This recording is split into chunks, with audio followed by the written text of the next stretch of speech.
Well, it wasn't pretty. It wasn't a blowout. The Warriors, the best way I can describe tonight's Golden State Warriors New Orleans Pelicans game, which is now a final at Chase Center. The final score, I believe, 104-96. Yeah. And side note, in case you're wondering just how brilliant the bookies are, the spread for this game, courtesy of FanDuel, was 8.5, and the Warriors win by 8. They know what they're doing. That's why most of them, I've said this before, most of them have PhDs in statistics. They're all about probabilities. They're all about predicting outcomes. They're absolute geniuses. And the best way to describe tonight's Warriors win, in my opinion, is if you are too young to remember the Warriors before the dynasty, if you're too young to remember the Warriors in the 2000s, with the We Believe years, 2 years, a 2-year exception there. Oh, this is how it looked when the Warriors won games. You would have no idea who would be the leading scorer. You would have no idea who would step up. It didn't matter who the opposition was. If they won, you were stoked. You were a little surprised, but you had no clue what to expect either. And tonight was, again, it was not a pretty victory, borderline ugly, a whole lot to scrutinize. If Steve Kerr thinks he can roll this out, the strategy of players like Jonathan Kuminga, Jimmy Butler at center when they play the OKC Thunder Tuesday night, oh boy, then you're going to see the real version show up. But the Warriors were able to pull it off, and we're happy because a win is a win, and it does count in the 82-game schedule. And you never know when a win like this will make a difference in March or April in the middle of a playoff chase. So it's Saturday night. We're feeling good, I hope, and let's talk about it. This is a program called Golden Days, and we are powered by FanDuel. Let's go. Welcome to the program. My name is Cyrus. Saatsaz. I'm your host for the evening. You can follow me on Threads and Instagram at DogWild. Over on Twitter and Threads and Instagram, the program has the same handle at Golden Days Pod. You could follow me there on the Twitter side of things. I will forever call it Twitter at Surf Journalist. But Threads would be the best bet because you never know when I'm just going to give up on Twitter for good. That place is the antithesis of anything productive or accurate or genuine or decent or civilized or anyways, it's accessible. The Warriors 104-96 winners tonight. And kicking things off, I want to give honors to the FanDuel player of the game, and that is Jimmy Butler. Gary Payton II, certainly deserving of an honorable mention. And I'll give you GP2's numbers first. GP2 had a great game tonight, especially by his standards. Second on the team in scoring with 19 points, led the team in rebounding with 11 points, added 3 assists, and had just 1 turnover. Even hit a 3-pointer in the game. But the FanDuel player of the game honors are going to go to Jimmy Butler. Jimmy was absolutely fantastic. If you were not closely paying attention to this game, then you likely missed the fact that GP2 Julian Bashir wants a vote. All right, I'll let the audience decide. And by the way, real quick, Neo 5 Cali saying, I'm not going to sign up for Threads. Indulge me and answer the question why. Because if you're going to yell free speech, I've never once been censored on Threads. I've been censored plenty on Twitter, even having my account just locked out for 10 days because I told someone to drive off a cliff. True story. An absolute troll that was just harassing me in my replies. I tell this person, the world would be a better place if you drive off a cliff. Boom, my account's locked for 10 days. I'm not getting censored on Threads. So please enlighten me on why you will never sign up for that platform. I'm dying to read what your justification is for that. And I'm also curious to know what the audience thinks about player of the game. I see a vote for GP2. I see 3 votes for GP2. All right, I'll respect what the audience says, even though, again, a huge reason why I was going to give it to Jimmy, But I'm at the same time, my philosophy with this program is always give the people what they want. And yeah, GP2 is just easily winning it tonight. But let me explain why I personally do not think GP2 should win, but he's going to get it. Again, I will respect the voices of the audience. GP2 had 19 points tonight, and that came off 9 made field goals. I don't have a tally of how many of Jimmy Butler's 10 assists tonight were to GP2, but if you told me that 9 of Jimmy Butler's 10 assists tonight were directly led to 9 GP2 field goals, I believe it. Jimmy Butler set this man up so often. Now, look, GP2 deserves credit for the cuts. He made a lot of those, and they look damn good. But exactly, as Jen Lena in our chat writes, nobody guards GP2. T4 adding that he is not guarded out there, and Jimmy was setting him up all night. So kudos to both those players. I mean, the connection was there. The chemistry was there. G4M adding that Kuminga had at least what? Well, did Kuminga have an assist to GP2? I posted a highlight from the first quarter of Kuminga with a beautiful assist attempt to GP2, but he missed the easy layup. So I don't know if Kuminga actually got any assists that were credited in terms of a pass and score to GP2. Kuminga on the night had 2 assists. Maybe one of those 2 were to GP2. I have no idea. But nonetheless, credit to GP2, our player of the game, courtesy of the Golden Days audience. You all voted for that. And bravo. Now, we're going to bring the audience on a little bit, and I'm dying to know what the audience perspective is on a night like this, because the Warriors started this game with horrible shooting. They were 1 of 19 from deep to start this game, and that extended to 2 of 22. 1 of 19, by the way, is just 5%. There was a span in the first to second quarter. They went nearly 6 minutes without scoring a single field goal. As this game went along, there was a point where they missed 16 straight 3-pointers before Moses Moody finally put some points on the board. And at the half, the Warriors only led 42-38. Again, this was not a game that the Warriors easily took care of. In fact, at the end of the third quarter, the Warriors only led by 1. And with 10 minutes to play, they were just 7 of 35 from deep. And then as the fourth quarter wound down and the game started to come to a close, you really saw just how bad of a team the New Orleans Pelicans are. If there's one thing about Zion Williamson, I can say safely, for anyone with dreams of him someday being a member of the Golden State Warriors, he doesn't play defense, like, at all. Like, he's one of these dudes who literally just stands there half the time, and I don't know if he's spacing out. I don't know if he's apathetic. He plays like a man who oftentimes doesn't care. Some individuals need a fresh scenery to rejuvenate themselves. Chances are Zion Williamson is one of those players, if he's salvageable. I honestly don't know if Zion's ever going to be anything in this league. But the Pelicans are just, they're awful. They're an awful basketball team who might be good someday. Saddiq Bey, who is a beast out there. In case you folks forgot, for a very brief moment, I'm talking seconds, minutes, he was a member of the Golden State Warriors. He eventually became part of a 4-team trade back in 2023 that sent James Wiseman to Detroit, that brought Saddiq Bey and then sent him to Atlanta, and then it brought Gary Payton II back to the Warriors. Oh, do the Warriors need a player like Saddiq Bey? That dude is physical. He's big.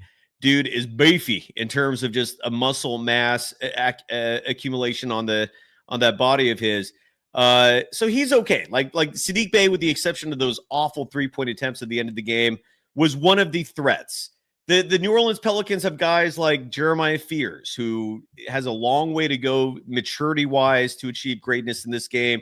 They've got a few young pieces in there. Like Yves Missi is a decent center, could be something in this game. I don't know if he's ever going to be an all-star. My point is, New Orleans, maybe 2 years from now, might be something. I can safely say Derek Queens, who the team traded their first round pick in next year's draft for. Not making that up, which is a huge reason why the Atlanta Hawks won the NBA GM poll this offseason for the best offseason. And the Hawks won that award largely because they swindled New Orleans out of their first round pick in next year's draft so that the Pelicans and their relatively new GM Joe Dumars, the same guy who once drafted Darko over Carmelo Anthony, traded that first round pick for Derek Queen. And if you watch Derek Queen play tonight, you probably had no idea why Joe Dumars would do something so asinine, yet he did.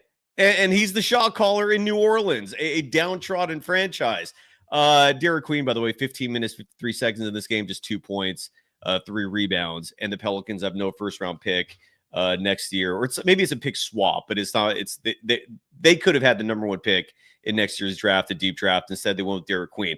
They might be good in 2-3 years. They're an awful team right now. And I'm curious to know when the audience comes on a little bit, whether or not you felt good about this win tonight. Again, a win is a win, but how you get those wins, who the opponent is, does matter. And again, if this was the Golden State Warriors of 2005, this would be an awesome win. We'd be celebrating because those teams didn't win that much. But last I checked, this team is competing for a title. Are they? Is it time to give up that hope? I don't know. But Jimmy Butler, who now is the runner-up for player of the game, he had a hell of a night. He also had a hell of a fall. Jeremiah Fears, I hope that was inadvertent, but if you did not watch this game, Jimmy Butler went up for an alley-oop. I think the pass was from Draymond Green.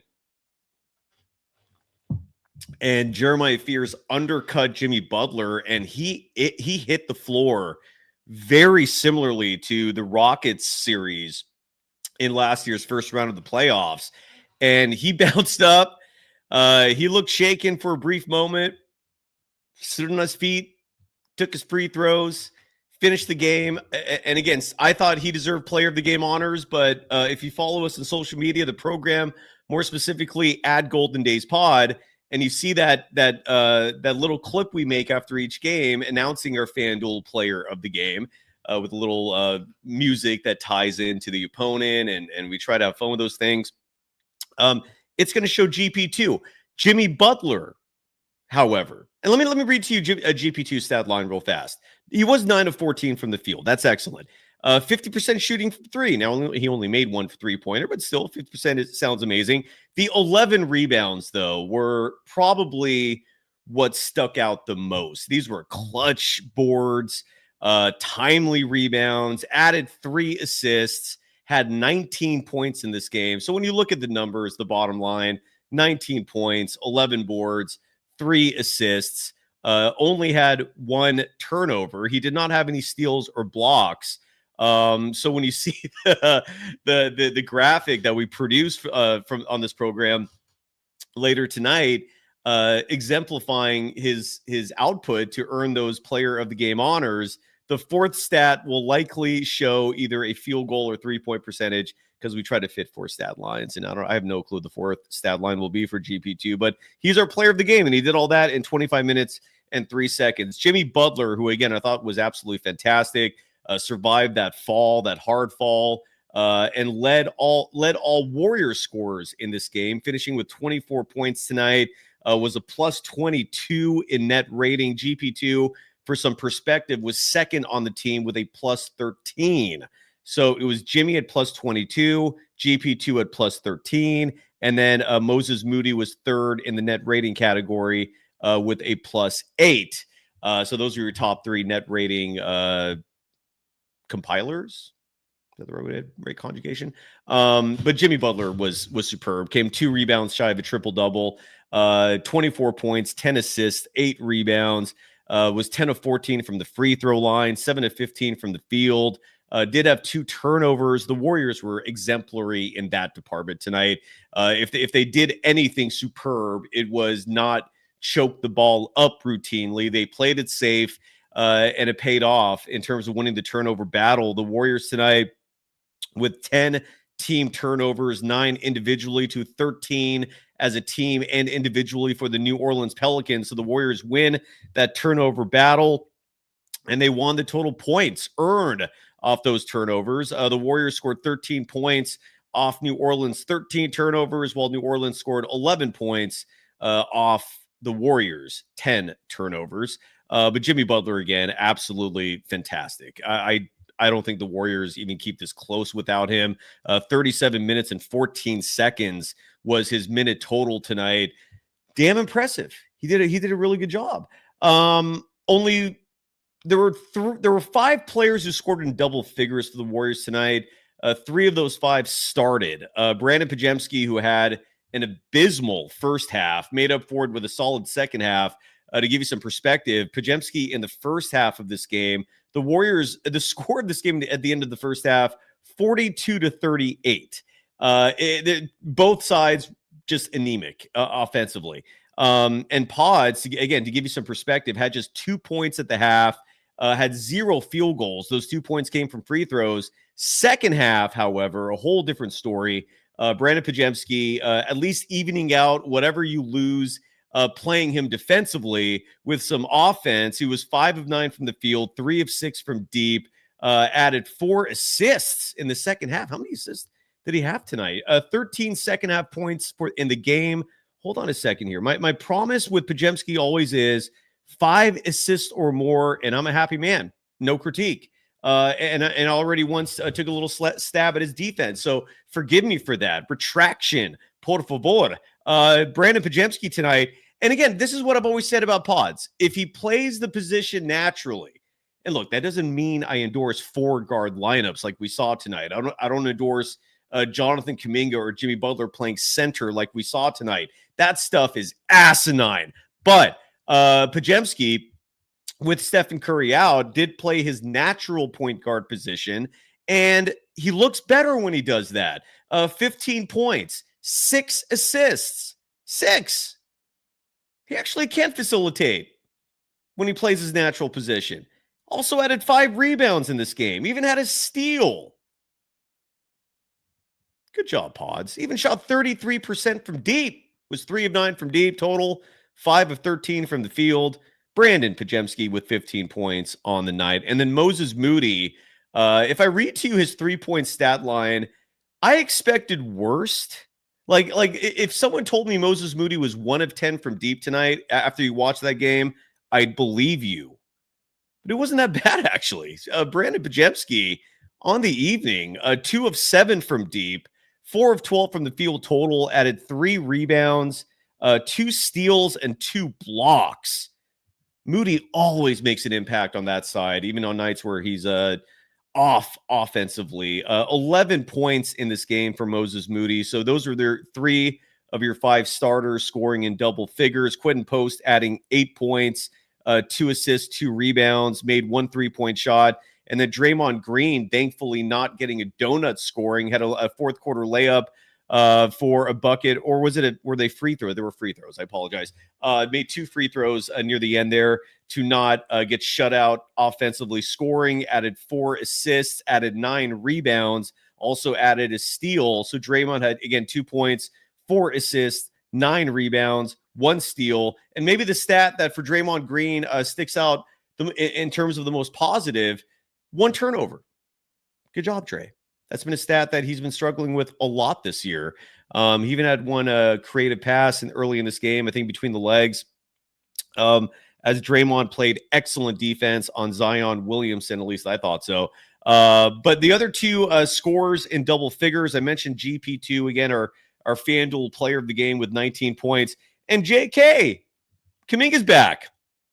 And for the most part, there were moments in this game where, especially in the second half, where you started to get the sense of the JK that just wants out, right? Like if you're playing body language doctor, there are moments in a lot of these games where if you're playing this game, and it's incredibly not just superficial, subjective, inaccurate, zero scientific methodology to back up any commentary when we're talking body language, but since we're going to play that game anyways, because it's a talk show and we're trying to have fun here, his body language doesn't always look great. There are a lot of moments where JK looks like he wants out, or at least he wants to play for a coach that values him. But he also had some moments in this game that were absolutely superb.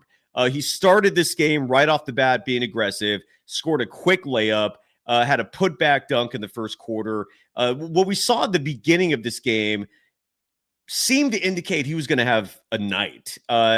And it wasn't a bad night when all was said and done. He only scored 2 more buckets after that, and that was in I believe, the third quarter, maybe the fourth, where he hit back-to-back three-pointers. It was good to see that shot falling after he missed his first 3. And Jonathan Kuminga played 18 minutes, 48 seconds. He was on a minute restriction, coming back after missing 7 straight games. 10 points for him to go with 2 assists and a rebound.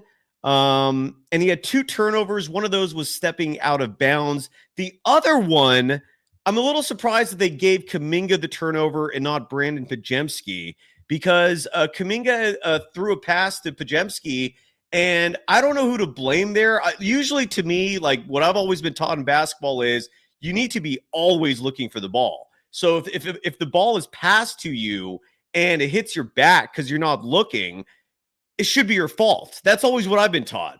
But apparently the NBA scorekeepers, even though Kuminga threw a perfect pass to Brandon Podziemski was just running up the court, not looking for it. It hit his back, and the ball's turned over, and they gave that turnover to Kuminga and not Pods. So Kuminga did get credited with 2 turnovers in this game, but still, in his first game back after missing 7 straight, 10 points, 2 rebounds. 10 points, 2 assists, and a rebound. The 2 of 5 shooting from deep, maybe the best stat of the night for Kuminga. So now the crazy part in this game, at least that I thought was utterly batshit crazy, was there were 3 stints where Kuminga was out there, and Steve Kerr, who I see at the podium right now, we'll hear from him in just a second, played him at center. It was Kuminga at the 5. There were times where Jimmy Butler was in there playing the 4, and that at least, didn't make Kuminga feel like he was as alone on an island. But Steve Kerr is not ready to play Kuminga, Draymond, and Jimmy Butler together. That much is I'm sure of, because we didn't see it once tonight. The aversion to that is going to doom this team if Kerr doesn't figure it out. And I would think at least, that an opponent like the Pelicans would give you an opportunity to reintroduce that, to practice it, to get the kinks sorted out. You don't want to wait until a team like the OKC Thunder are in town before you decide, hey, let's see if this works tonight. And look, I'm so done with this head coach. It's one of the most frustrating aspects of watching Warriors basketball is the fact that their decision maker at the top, who's pulling in nearly $20 million a year, thinks that lineups that have like Pat Spencer, GP2, Podziemski, Will Richard at times was the power forward when Kuminga was the center. It's asinine. There is a very clear-cut reason why the Warriors entering the fourth quarter of tonight's game only led by 1 point. That shouldn't be happening if you're a serious team. Steve Kerr. We're not serious people. He's not. He's just not. There's nothing serious about him at this point to be running that. There was also an interesting to be running lineups like that, again, where JK is your center, where Jimmy Butler is your center. It's a joke. Plain and simple.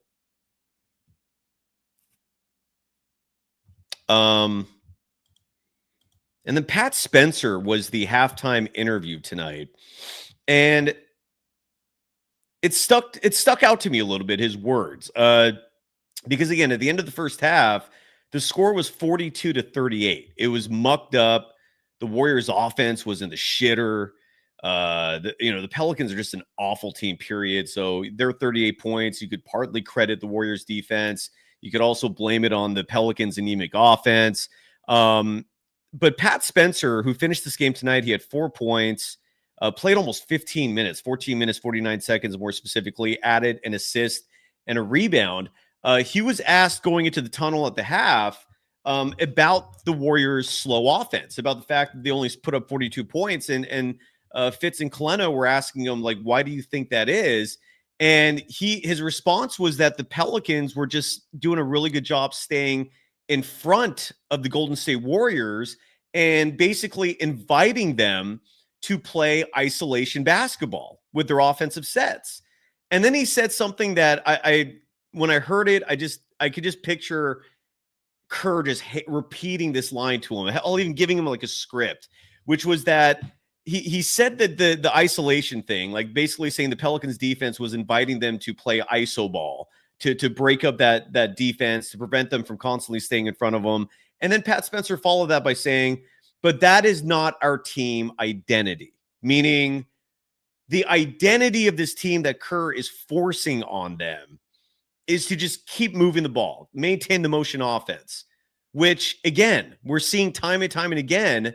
And Jimmy Butler publicly came out last week and said this doesn't work when Stephen Curry is not on the floor, at least not with this current iteration of the team. The talent is just not there for a motion offense to trip up, to create imbalance, to put a defense on its heels.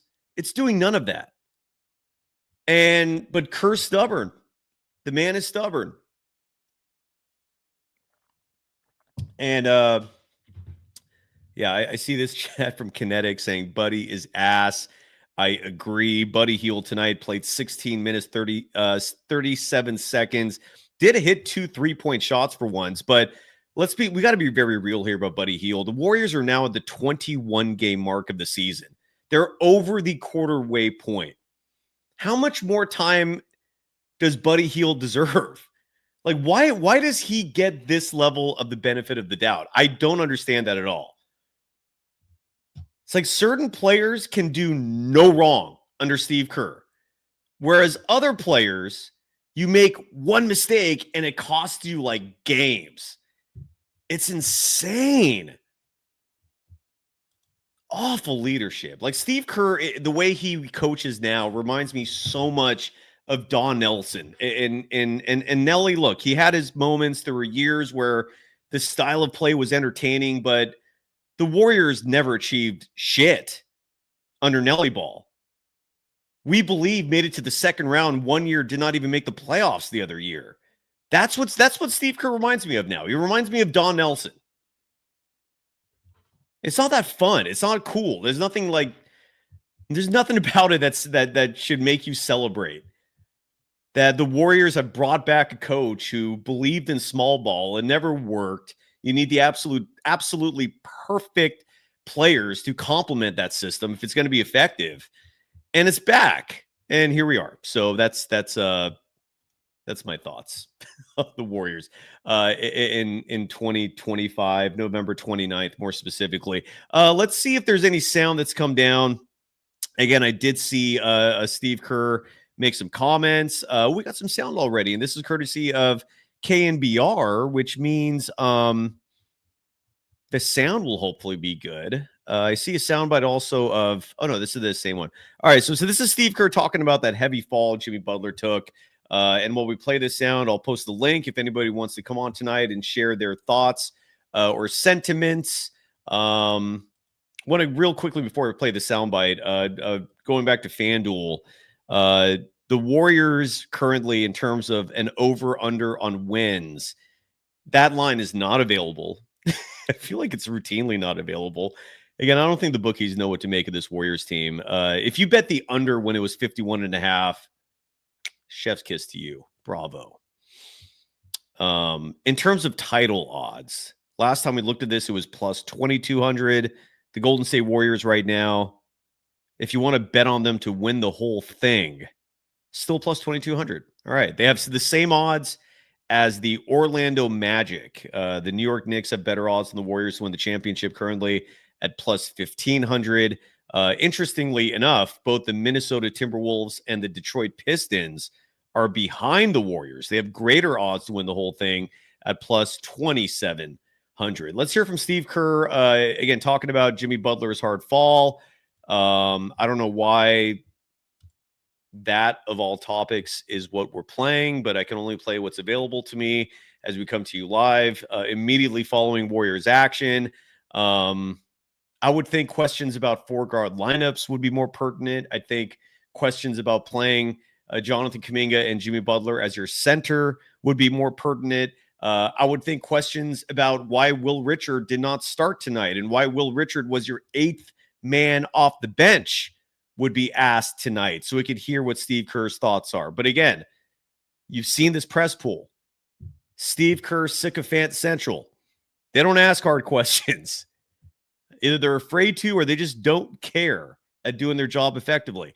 Will Richard, by the way, played 19 minutes, 32 seconds, hit a huge three-pointer in the fourth quarter of this game, and that represented all of his points. There was also possession earlier in this game where, speaking of injuries, as we're about to hear from Steve Kerr about Jimmy Butler's injury, Will Richard, it was up for a little debate because it looked like Kevon Looney, who had his homecoming game tonight, snuck a little elbow in there.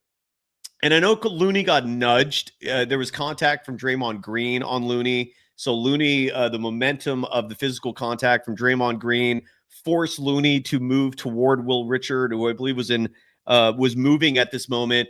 And it looked like Looney, who has been notorious for taking some hard shots, some cheap shots here and there. And when I say cheap shot, I mean in the competitive spirit and like a John Stockton level, where you're just getting your digs in where you can in your 48 minutes. And it looked like Looney got a little elbow into Will Richard's ribs. But then I saw some people tweeting out whatever, saying that there was no contact and that Will Richard just tweaked it. I don't know what happened for sure. It looked like maybe Kevon Looney got an elbow to Will Richard in his ribs. He went to the locker room right after that, came back. He played again later and again made a huge three-pointer in the fourth quarter. So those are your two physical situations with the Warriors tonight. Jimmy Butler with a hard fall. Will Richard either just moving the wrong way and hurting his ribs or getting a sharp elbow from Kevon Looney right to the abdomen. Nonetheless, that's what happened for the Warriors physically. And Steve Kerr's here to talk about that in regards to Jimmy Butler. I'm sure he'll be sore tomorrow, but I asked him when it happened. I said, what hurts? And he said, everything. And I said, me too. I'm 60, so I'm supposed to be hurting. But no, he was incredible the way he took over the game. I thought we got a lot of great performances. The key was taking care of the ball, just allowing ourselves to control the game or keep it under control, not let it get away from us. And even when they took the lead, we weren't really making mistakes, and we gave ourselves a chance for Jimmy to take over and guys to make big shots. I'm sure he'll be sore tomorrow. Sorry about that. So that was Steve Kerr. I see a comment in the chat, and the timing of it is beautiful because someone reposted a soundbite. We played this clip on the show extensively, but it's been a long time, and it's very pertinent. And Young Wes in the chat is saying that Mike Dunleavy Jr., the Warriors GM, has a lot to do with this team's roster and that he needs to pull an Oakland A's Billy Beane on Kerr, so Kerr has to play bigger lineups. No disagreement there. But it is a challenge, and it reminds me of one of the last press conferences that Bob Myers held as GM of the Warriors before he left. And this press conference was I think it was February of that year of 2023. And I bring it up because Bob Myers spelled it out perfectly in terms of why it's worthless. It's fruitless. It's just a waste of effort to make a trade on this team for, let's say, for size, or to do what Young West 79 is saying here, which is to Billy Beane, Steve Kerr, meaning only give him players that you want played. Eliminate all the shitty options, right? And the shitty options, more specifically on this team, just being small players. That's Steve Kerr has an infatuation with them. He loves their speed. He loves especially their reaction time in terms of handling the ball. And in the game of basketball, that's cute, but you need size if you want to be a serious basketball team. So Bob Myers a couple years ago was asked if the team was going to add some size when the buyout market approached. And his answer was so revealing. And maybe most importantly, let all of us know just why front offices who have Steve Kerr as the coach are hamstrung. Their hands are tied. There's nothing you can do, because if the coach won't play them, what's the point? Here was Bob Myers. I just want to revisit this real quickly here. This was 2 years ago, 2 years and change. And he was asked again, are you going to get some size in the buyout market? And what Bob Myers said revealed so much. And then Bob Myers, a couple months after this, moved on. Yeah, we'll have to look at the buyout market. I think much like last year's deadline, we moved forward with Looney and Draymond, who have kind of split minutes in the regular season. Michaels, I guess what you call our other big. Last year we had a couple other kind of non-traditional bigs that Felix is not in the NBA, so we can talk about him, but like a shooting big did a nice job, and then another good player that helped us. We hope that we have enough, but we'll look and see. It's also determinative of how the coaches will use that player. For us to say, here's a big guy, and the coaching staff to say, well, we're not playing that guy. Doesn't matter if he's 7 feet tall or 8 feet tall. Any buyout conversation has to be done in collaboration with the coaching staff, because why bring a player in if they're not going to use him? But if there's a player that the coaching staff and the front office thinks can be helpful, absolutely. Hear that part again. We'll go with that guy. Doesn't matter that player. For us to say, here's a big guy, and the coaching staff to say, well, we're not playing that guy. Doesn't matter if he's 7 feet tall or 8 feet tall. Any buyout conversation has to be done in collaboration with the coaching staff, because why bring a player in if they're not going to use him? But if there's a player, again, and this was so revealing. You can substitute, you can play Mad Libs here and substitute the word buyout with trade, with free agent, with a draft pick. Anybody who's in the front office of the Golden State Warriors is not making moves without seeing what Kerr feels about it. And Steve Kerr also makes his feelings known to the front office regularly about the type of player he wants, right? It really takes the fun out of being a GM for a team if you have a coach who's this picky, who's this selective and peculiar about the players that he likes. Here, listen to this one more time. It's asinine. And Bob Myers left right after this. And we hope that we have enough, but we'll look and see. It's also determinative of how the coaches will use that player. For us to say, here's a big guy, and the coaching staff to say, well, we're not playing that guy. Doesn't matter if he's 7 feet tall or 8 feet tall. Any buyout conversation has to be done in collaboration with the coaching staff, because why bring a player in if they're not going to use him? But if there's a player that... And there you go. So why bring in a player if the coach is not going to use them? And that's why when I look at comments from whatever this name is, I'm sorry, I have no clue how to, I'm not even going to try to pronounce something that's not in using the typical alphabet. But whatever your name is, writing Sabonis and Anthony Davis get mad boards just saying, friendly reminder, Anthony Davis, the only way you can get him from Dallas is trading Jimmy Butler. Does that really make your team better? And then there's the question, will Kerr play him?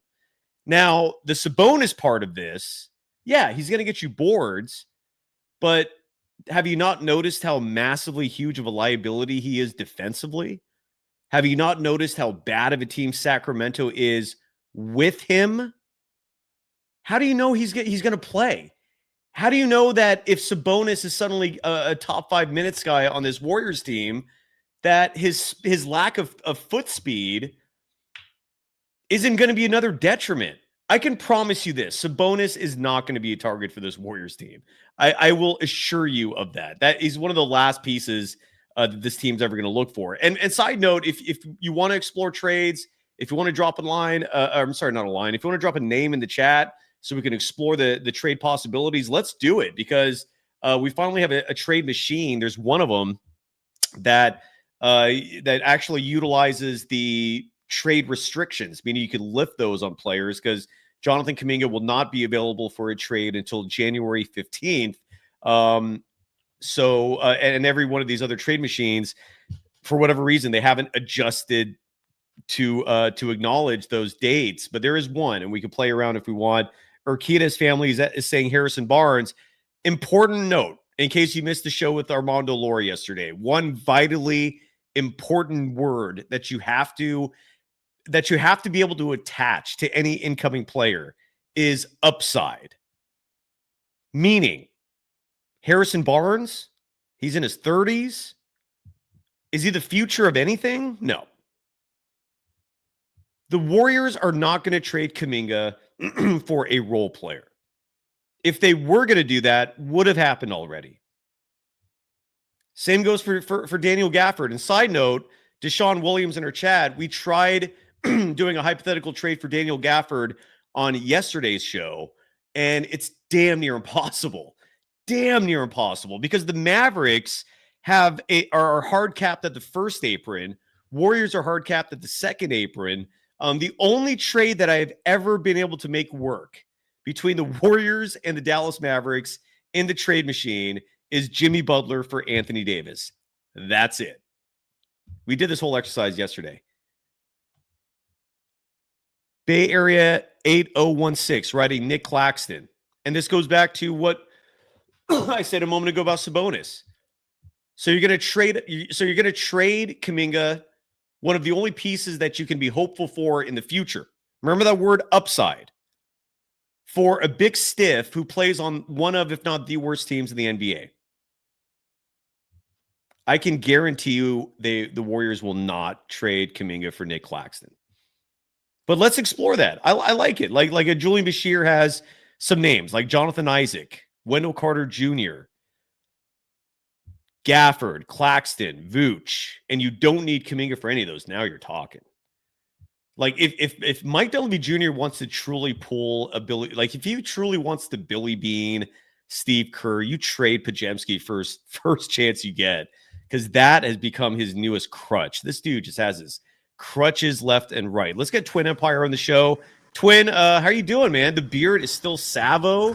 I love it. Good to see you, brother. What's on your mind? What's up, man? Can you hear me well?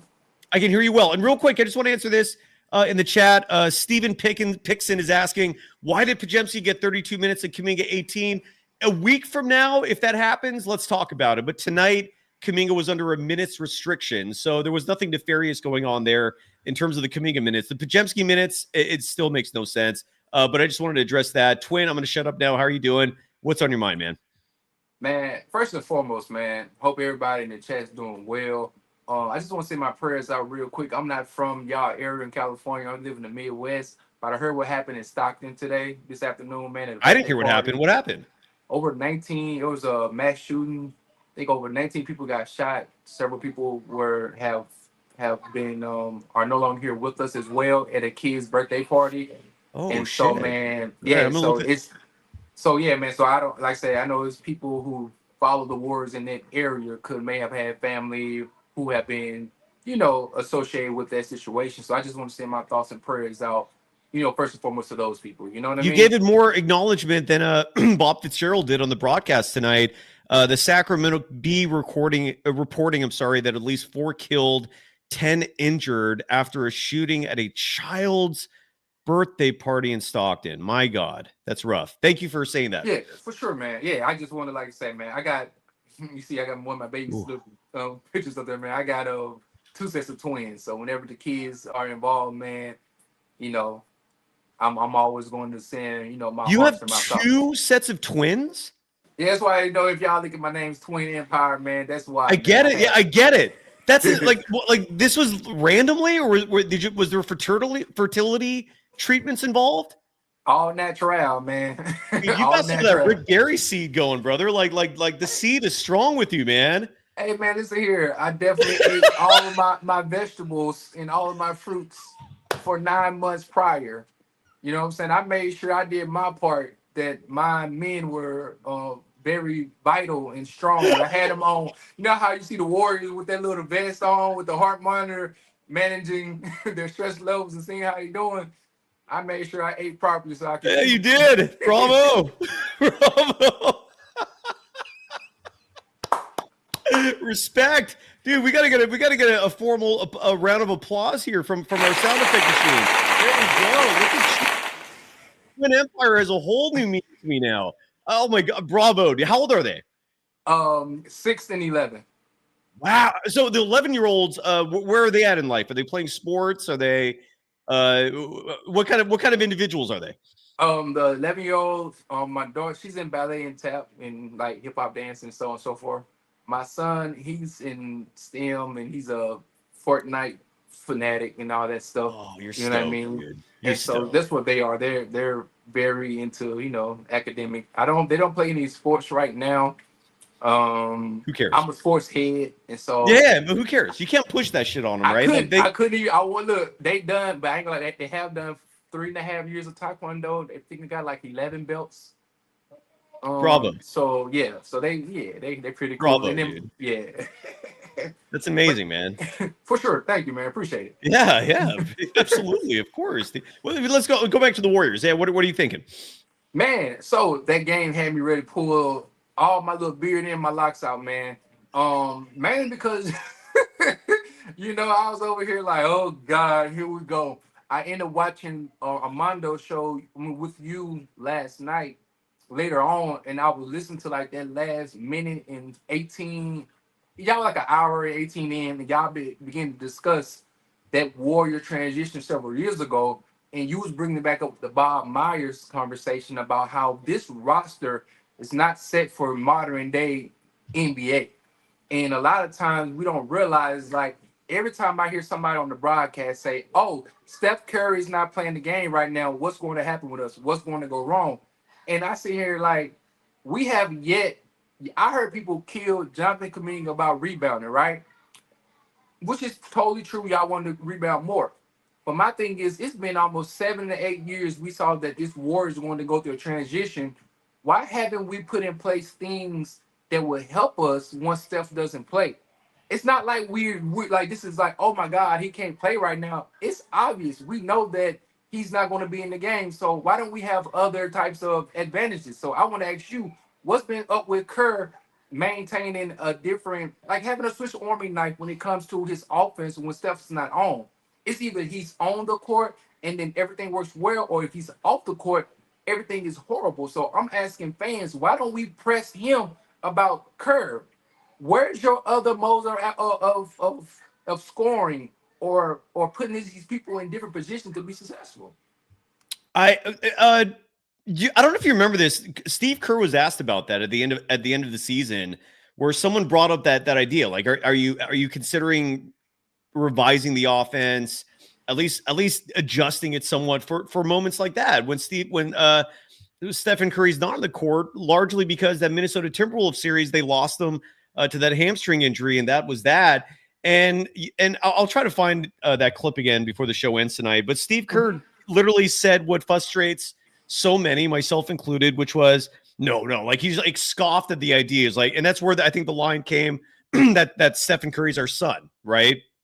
That was the first time that Steve Kerr said that, and then he said that again following those 2 Spurs games this season. And you're absolutely right, dude. Like that's been a massive criticism from me regarding Kerr is where is like the preparation? Where is the strategy for exactly like just like you said? Where's what's the coaching? literally in this game, yep. We saw in the first quarter, first 6 shots, 5 of them threes, 5 of threes. I'm looking again like, wait a minute. Why are we doing this again? Why is it that we feel like we have to shoot threes with a team like the New Orleans, who isn't a really good team when it comes to protecting the paint at all? But we sit 3 after 3 and then brick after brick after brick, and we don't even have 3-point shooters like that for real. So it's like scheme, your philosophy hasn't adapted, hasn't changed, and it's only centrally located around one person. It's like I love football too. It's like a team that only runs the ball and doesn't have no long pass, no mid-range pass, no screen pass. It's only going to run the ball, halfback lead, 95% of the time. Yeah. And I'm asking fans or even the writers, why don't we say anything to Kerr? Put any pressure on him. Do anything of the sort to say, where's our creativity? Because this is getting old. Well said. I have no all you're preaching to the choir. I agree with everything you're saying. By the way, Poison Clan in the chat saying Andre Iguodala should take over, and I bring that chat comment up because he was at the game tonight. I don't know if you folks saw that at the beginning. He was sitting courtside. I wouldn't hate it, man. I mean, we heard Joe Lacob say he wants Draymond Green to take over as coach someday. I wouldn't hate that either. Brent Barry is my personal pick. If you're going to go with a fresh face, if you hear him doing the color analyst duties on Amazon Prime, he's got the brain for this, man. We could also bring up guys like Mike Malone. If Mike Brown doesn't last long with the Knicks, there's a lot of names to choose from, but that's a whole other discussion. I don't know, dude. Look, Steve Kerr to me again. He gives the impression that he's got one foot out the door. That's the vibe I keep getting. But see, you can't do that with this team because we're talking about culture, right? And I say this a lot on Twitter. We are the most arrogant, entitled team. It's like, hey, we're the Warriors, as if it's the 2017 Warriors. It's like, dude, quit living off of your past accomplishments. You have new guys in this locker room. There's only 2 guys left. Everybody else has been gone, and you need to have a new voice. Sometimes you got to just do something different just to stir up the pot. And to me, it's like we've settled. The announcers have settled. The media personalities on daytime and nighttime have settled. And it's like you can't mention any of these things without people saying that you hate Steve Kerr. Yeah. It's like, I don't hate him. I just desire for him to adapt to the times that we're living in with the team that we do have that could be actually a lot better. Armando said something so potent yesterday when he was talking about the lineup and who needs to be like our first 8 guys. Buddy should not. Pod should not. And I, as a hooper, I ain't gonna lie to y'all. I'm an ex-hooper. I was pretty good. But when you see other guys out there balling sometimes, you look like, bro, oh, y'all got him out here guarding me?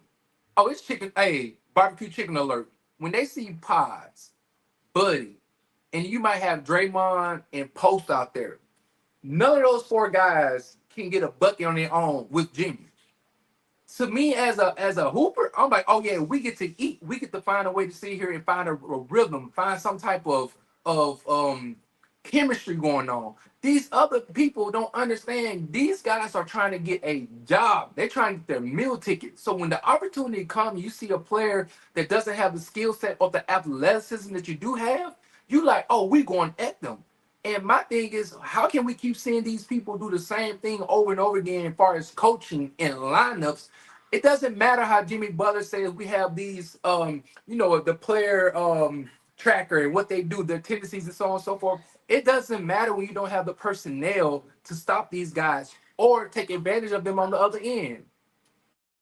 That was an incredibly eloquent take there, and you're not streaming on your channel despite delivering that. You missed out. I mean, I got that on my channel. I'm relishing this. By the way, that was fantastic. I want to highlight this clip, this chat comment. I apologize, from Kinetic saying that Steve Kerr acts like he has players who shoot threes better than 30%. And the reason why I highlight that right now is because we're going to hear from Steve Kerr again. And this allegedly is how Steve Kerr thinks. This is how he thinks. Literally, he thinks that he has a team full of elite shooters. And this is, we're going to talk about it in just a second here, because this is Steve Kerr talking about the Warriors' anemic shooting night tonight. To give you some perspective on this, the Warriors, I gave all the numbers in terms of how they started the game. They finished 12 of 47 from deep. That's just 25.5%. Draymond was 0 of 7 from deep tonight. Jimmy Butler 0 of 2. Quentin Post 1 of 4. Moody 2 of 7. Pajemski 3 of 9. GP2 1 of 2. Kuminga 2 of 5. Will Richard 1 of 3. Buddy Hield 2 of 7. And Pat Spencer 0 of 1. That's your 3-point shooting. And Steve Kerr was asked about the shooting, and apparently he thinks it's going to come around. We'll see. Especially early on. Did you like the shots that you guys took, and what's key to generating good shots from 3-point range without Steph right now? I liked a lot of the shots. I mean, they just weren't going in, for first half. I think we were 2 for 21 or something. But again, if you take care of the ball and you get shots on goal, it just sets the game up. Your transition defense is better. It gives you a chance to get offensive boards. So the game, it didn't feel that rhythmic, but it felt clean. That we weren't turning it over, making mistakes, and that's important. The shots will start going in. I mean, we got a really good shooting team, so that those numbers will come around. How do you know that? Early on. Like, it's crazy. That's such an assumption. How do you know the shots are just going to magically start falling? Like, I look at this roster. Like, I'm guessing his thinking is he thinks Buddy Hield is going to start making his threes at some point, even though we're now a quarter of the way through the season and Buddy Hield is shooting 30% from deep. Let me look at the stats. Well, maybe they'll revise. It was I think it was a 30.1 when I saw it last night. Let me see if NBA.com's updated his 3-point shooting. My point is, my guess is he looks at Buddy and he's expecting the shots to start falling more consistently from him. I don't know if he envisions Draymond Green being better. Draymond's never been known for the 3-point shot.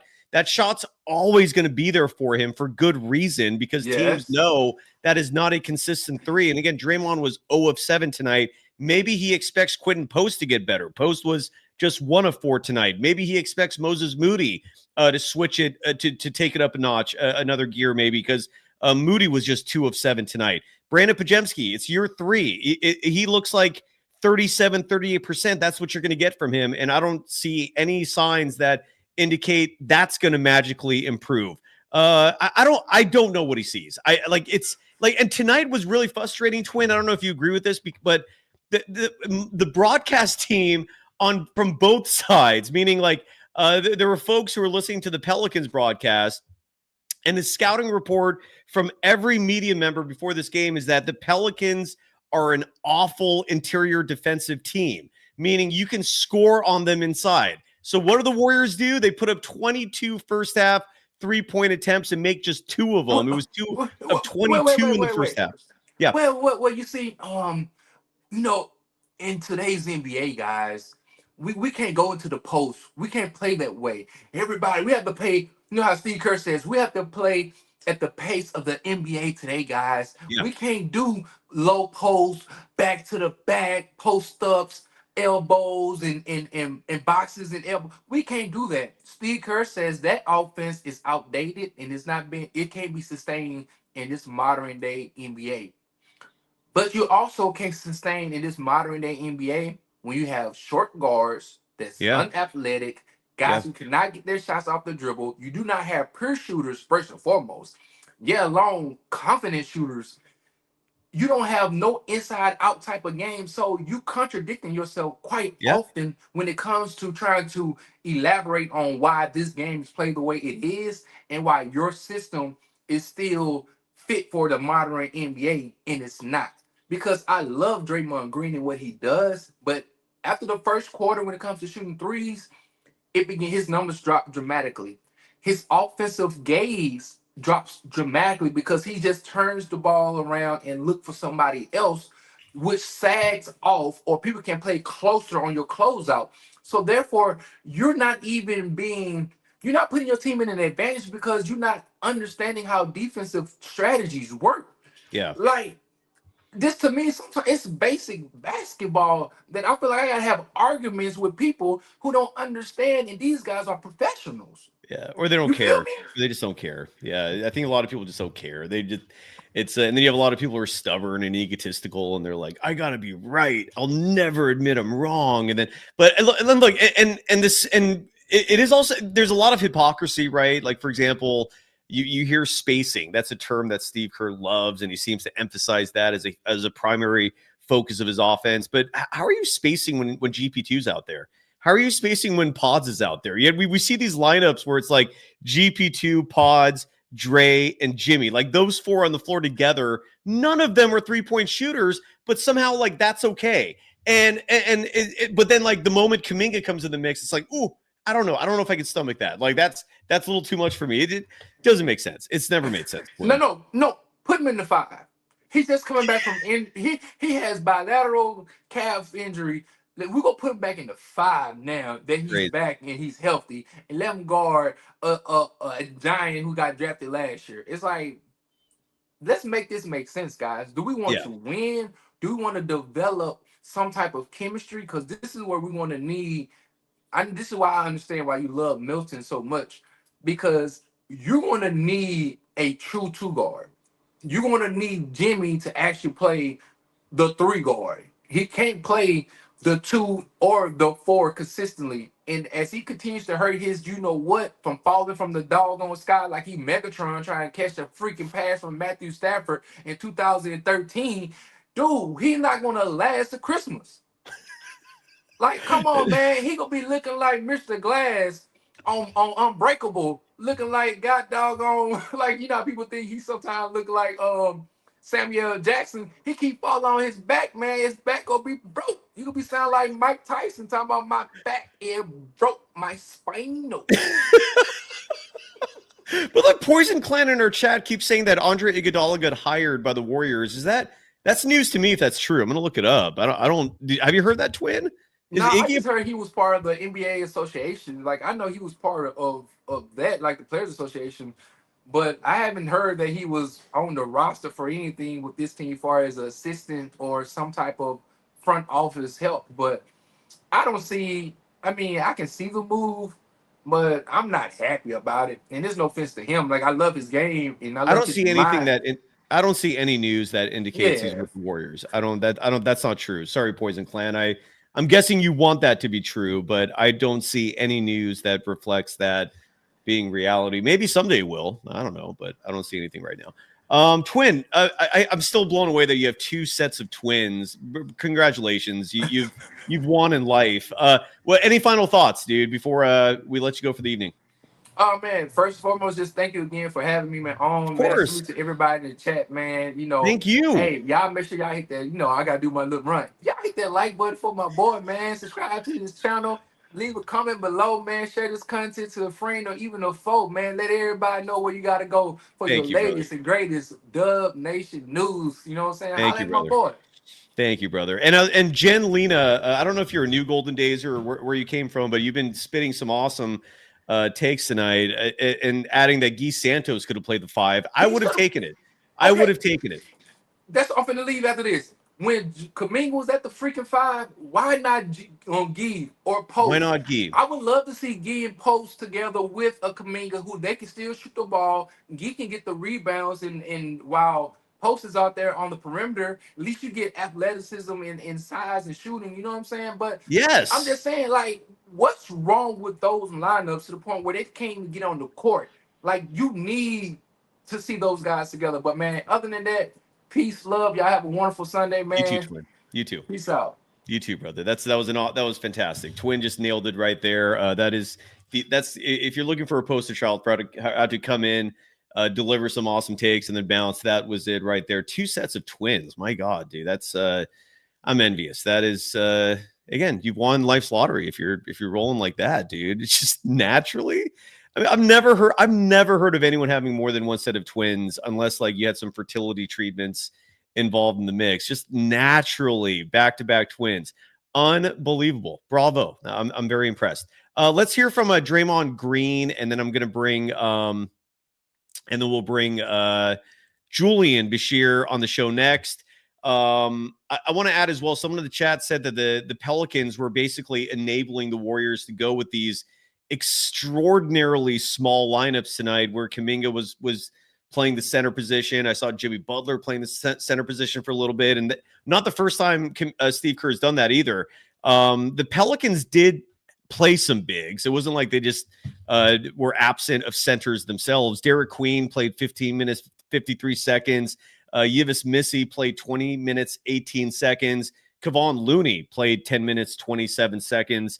Grabbing 5 boards in those 10 minutes while he was out there. But they also did have a lot of lineups where they went small, where essentially Zion Williamson became their small ball 5. And again, Zion Williamson, that's a shame. That's just such a waste of talent. I mean, that guy could have been something so special.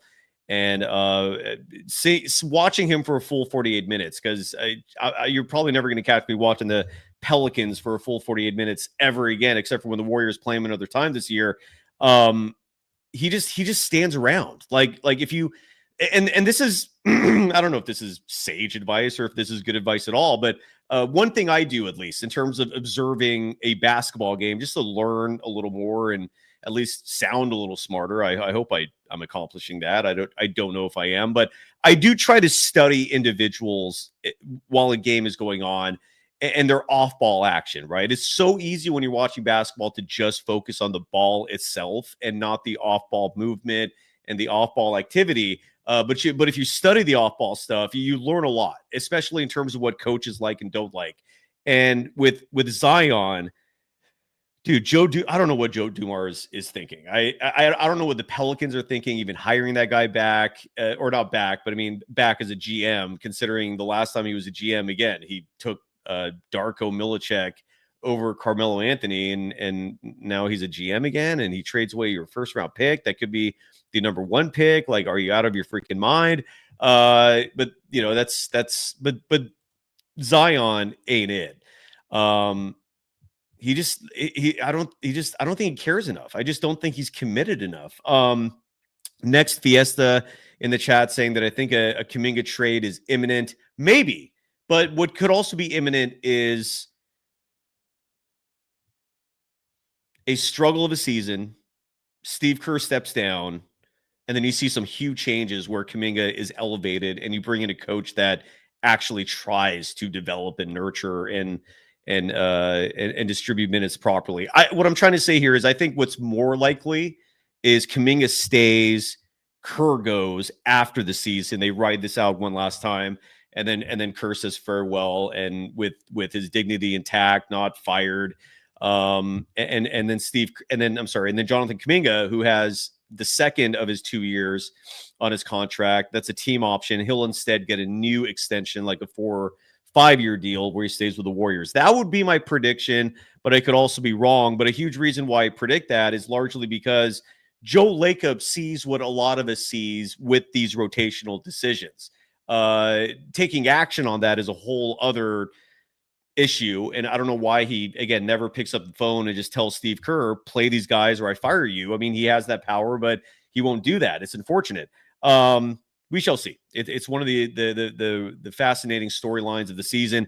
And then Riz in our chat saying Kuminga for Jalen Duren. Now you're talking in terms of getting someone back that has equal or greater value. In this case, probably much greater value, but I don't see any scenario where the Detroit Pistons would go along with that. But at least now, that's the first trade proposal for Kuminga I've seen that actually is realistic, where the Warriors would bite. Now, unfortunately, Jalen Duren is not a player that the Pistons would bite on in a potential trade because Kuminga is just not enough. I love Jalen Duren, by the way. That dude is incredible. Let's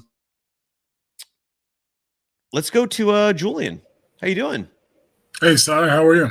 We actually were seeing you tonight. You got a haircut? Is it because you look all clean and you're wearing glasses? Is that what's going on? Yeah, well, I always call in at after 12 a.m., 1 a.m. So sometimes I'm ready for bed and probably not camera ready, but it's good to be on. Thank you for providing this platform for everybody. It feels like family. We have a good take. That's awesome. I was not expecting anyone to ever say that, but that's huge. By the way, I'm going to match your glasses energy. All right. All right. These are actually rolling with glasses. Floor is yours. They're actually Bluetooth glasses, just so I don't damage my sight in the future. But, what is a Bluetooth glass? What does that even mean? Oh, the light that comes off of screens, it filters it out. So you're not. Oh, I like that. Yeah. So, look at you. You're all wealthy. You can buy these extravagant luxuries like the. No, these are actually extremely cheap. $15 on Amazon. I'm teasing, man. I'm teasing. Go ahead. What's up, Julian?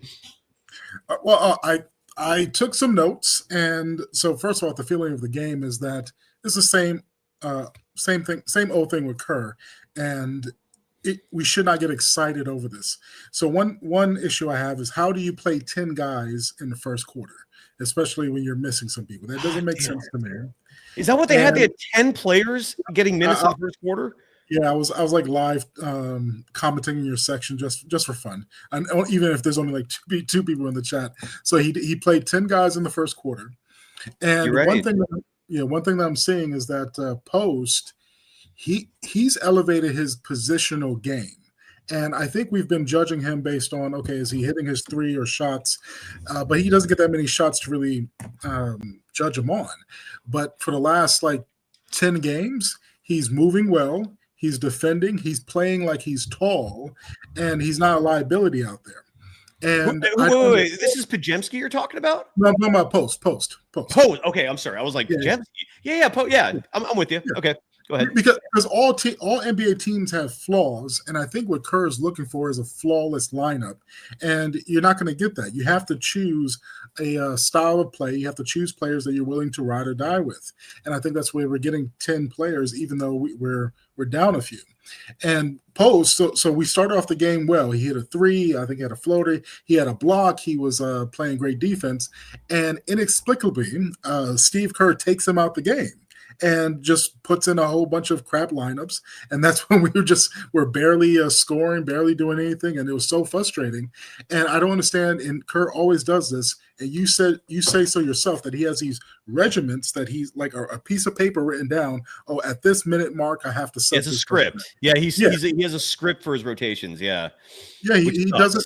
I hate it. He doesn't look at the game and feel that, oh, hey, my center's actually making a big difference defensively and spacing the floor.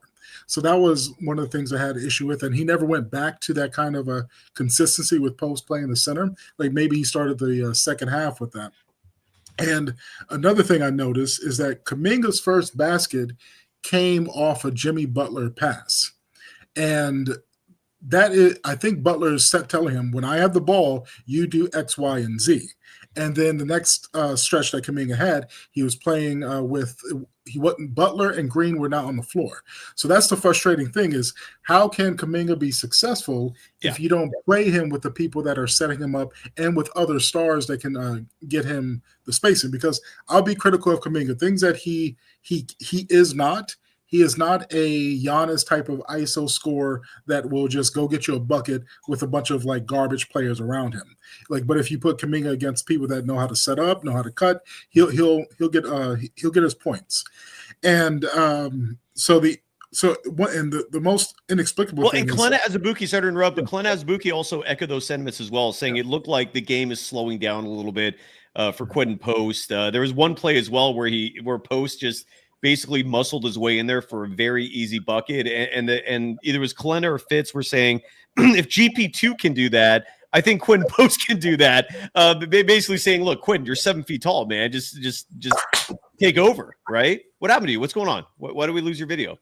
Oh, no, I'm here. I was just telling my cats to get down from the stove. Oh, okay. Yeah. But how many cats do you have in that house of yours? What's going on there? I actually have 3, and 2 of them I rescued from when I went to Morocco. So I started off with 1, and then there were just some sick kittens that I nursed back to health, and I just. What kind of cats? Just like stray mutt types? Well, the 2 from Morocco are orange with stripes, but they're more of like a sandy orange, so not the traditional one you probably see on the frisky. Feisty ones, yeah. The orange ones of Sass, right? They're the ones that cause trouble. Yeah, that's why I had to go over there and get them off the stove before they caused any trouble. And what's the third one? You know what a catico is? Just like the Knicks. Yeah. So the third one's a catico. Yeah. Okay, cool, man. All right. And another note I have is I don't know if Kerr's playing because of contracts or playing contracts, and I was talking to someone in the chat, Heel's only shooting 31% from 3 this year. Correct. Richard is shooting 39%, and Richard's shot is, I don't know if people notice, but it's similar to Steph Curry's because he starts shooting it on an upward motion. So he has a quick shot. And if you're looking for spacing out there, stop going by, okay, Buddy makes $9 million, I have to play him, unless you're trying to get him as trade value. But I think we're lowering his trade value by playing him because nobody is going to believe that he can turn things around.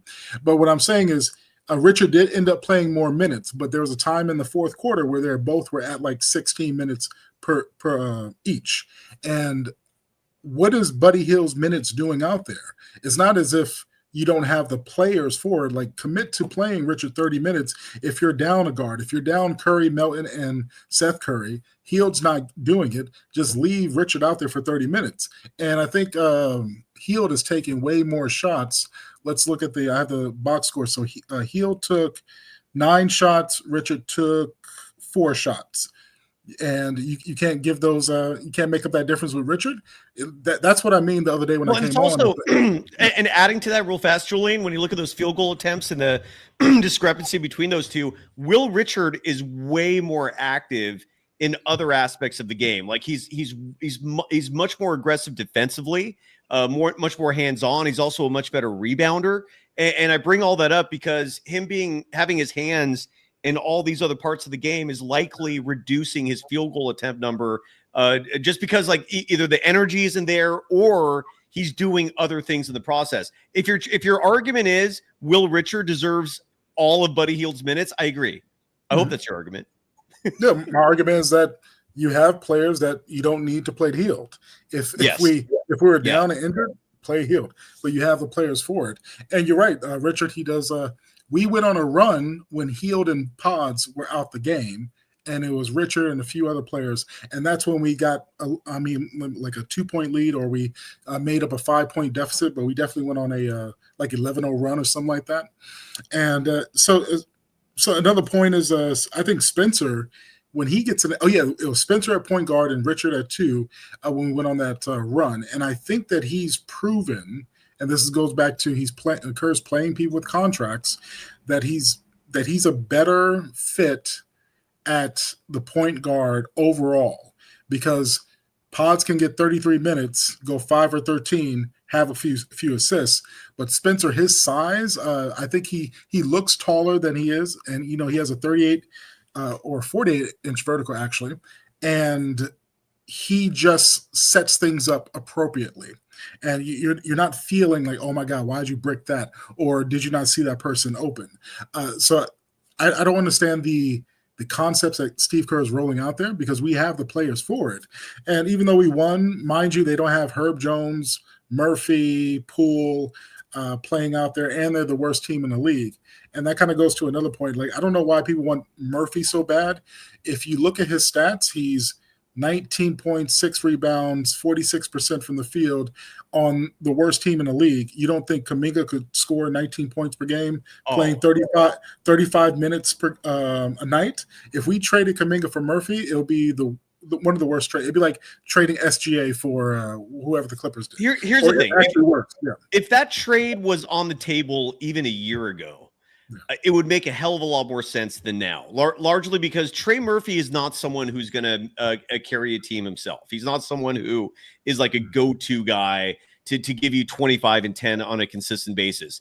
He's a hell of a role player. Like, I would call him about as elite of a role player as you're going to get. He's a prototype 3-and-D guy, meaning he can space the floor, hitting threes, especially the corner. That's a sweet spot. And he's also a very elite defensive player. And the reason why I say Trey Murphy even a year ago sounds a hell of a lot better than now is because a year ago, we saw with our own eyes Steph, Jimmy, and Dre still having enough in the tank to carry a team on their own if you surround them with an awesome supporting cast. Those days are done. Well, at least that's what I see. Those days are over, and you're at a point now where if this is going to work, and I think it still can, but you're going to, but that core of Steph, Jimmy, and Dre, they need real help, man. Like, they need guys that can step in there and just take over on random nights. The ball handling is also an important skill set in terms of just anybody who joins this team. And when I say that, I don't mean like point guard skills, but I mean a competent, a set of ball handling skills that can at least bring the ball up, and not get it picked apart with, I don't know. I hear what you're saying with Trey Murphy is what I'm trying to say. Is that I wouldn't hate it. I think he is a damn good basketball player, and there could be way worse trades for the Warriors to make with Jonathan Kuminga. But I also feel what you're saying, in that you trade for Trey Murphy, and that doesn't guarantee shit this year. Yeah, it doesn't move the needle, because we're judging a player based on his stats on a bad team, and he's given the chance to get that reputation as a 3-and-D guy. I think if Kuminga was drafted on a different team, he would have that reputation as a 3-and-D guy, or at least a slasher and defense type of person. Now, the thing I throw back at you is we made a trade last year for Dennis Schroeder because he was averaging 18 or 18 plus points per game on a bad team, looked amazing, and when he got over here, it dropped down to like 12 or 13 points. So what would Trey Murphy's points per game be under Steve Kerr? Because 10? 10? Yeah.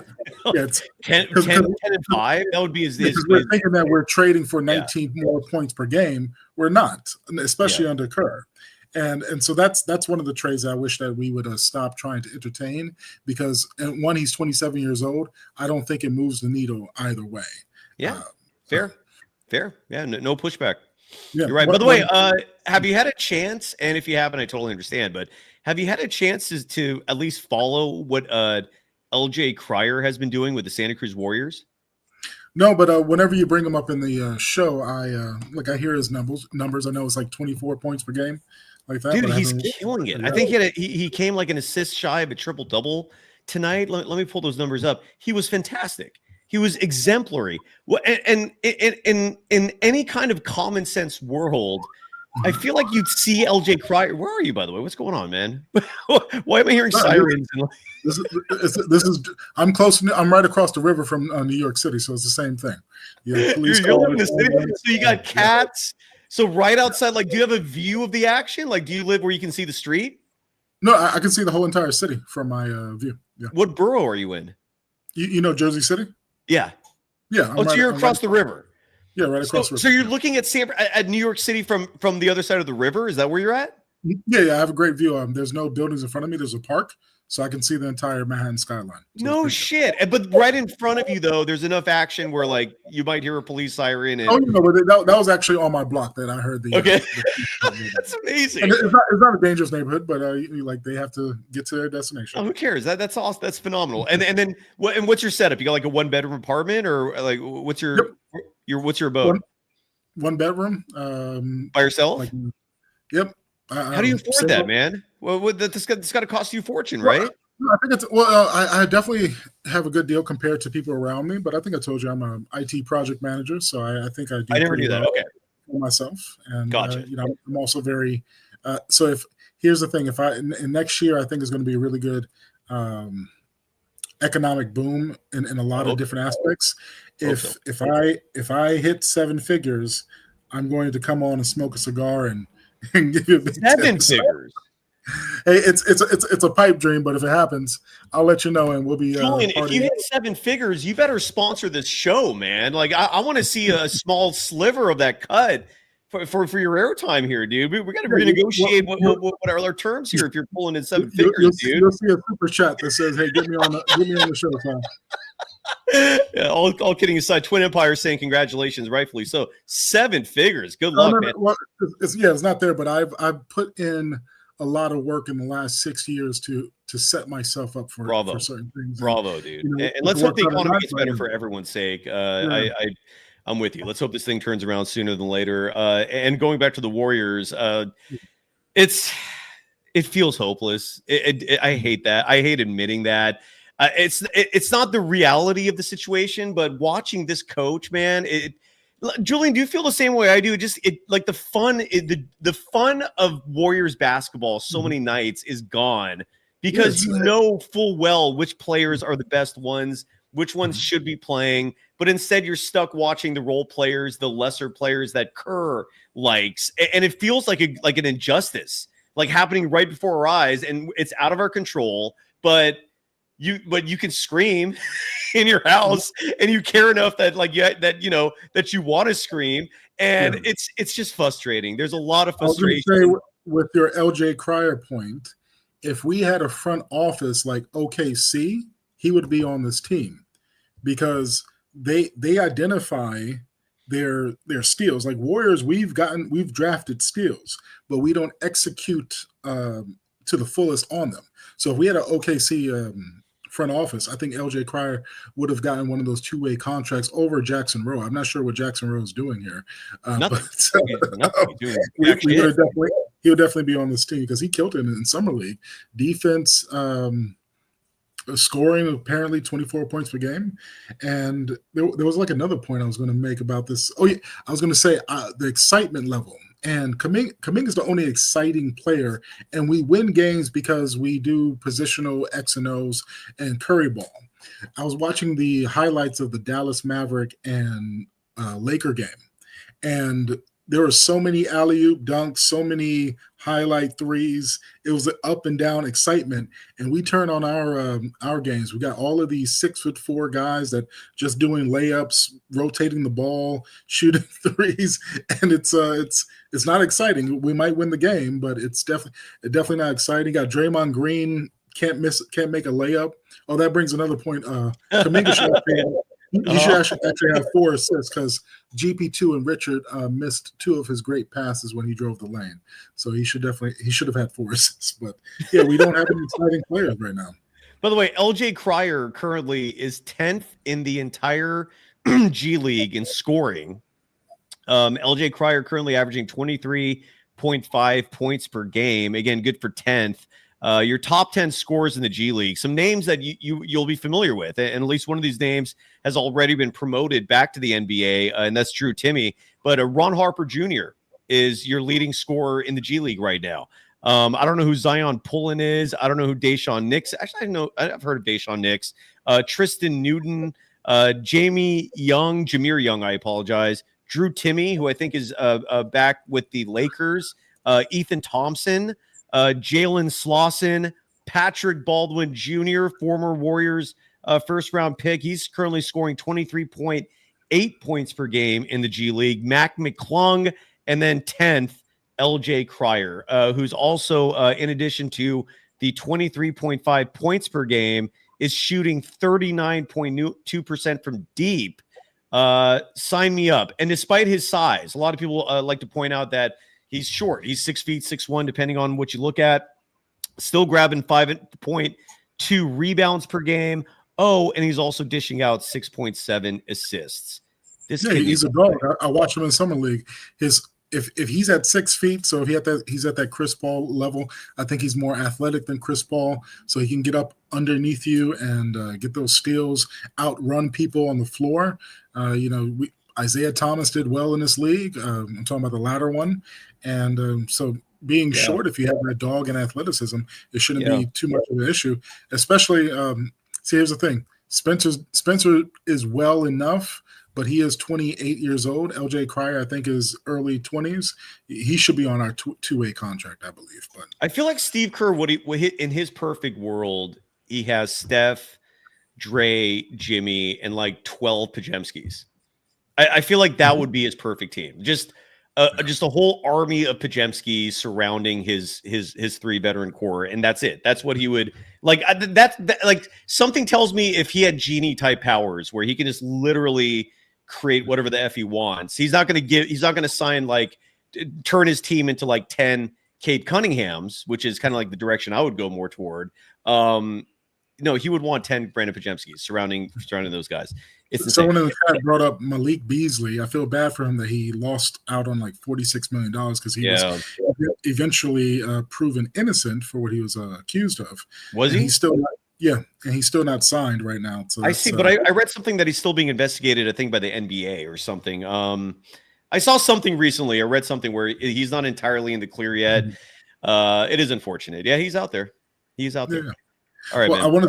I wanted to throw a trade at you real quick. Please. So I love that. The Bulls are 9-10, and so I think they have to decide: do we just want to float around, or can we build something? So I did it while you were speaking. So we can trade Moody, Buddy Hield, and Guy Santos for who? For Vucevic, and if you throw in a first-round pick. And most people just say, oh, they wouldn't do that. First of all, Moody is on a great contract, and he's shown flashes to be a great role player. So I think that he has above first-round draft value. The first-round pick will be the sweetener of the pot, and Buddy Hield's just to match contracts. So I think if we are serious about that kind of hey, Steph is turning 38, 37, 39 next year. Like, we should go all in this year because we can't trust a older Draymond, an older Curry next year, and even an older Butler. And I would like to keep Kuminga. So what are our valuable pieces? I think Moody's our only valuable piece based on his play plus contract. He's only making less than $12 million, but he scored 30 this year. So I think he has a lot of value around the league based on the contract value. But that does get you Nikola Vucevic, and it says passing.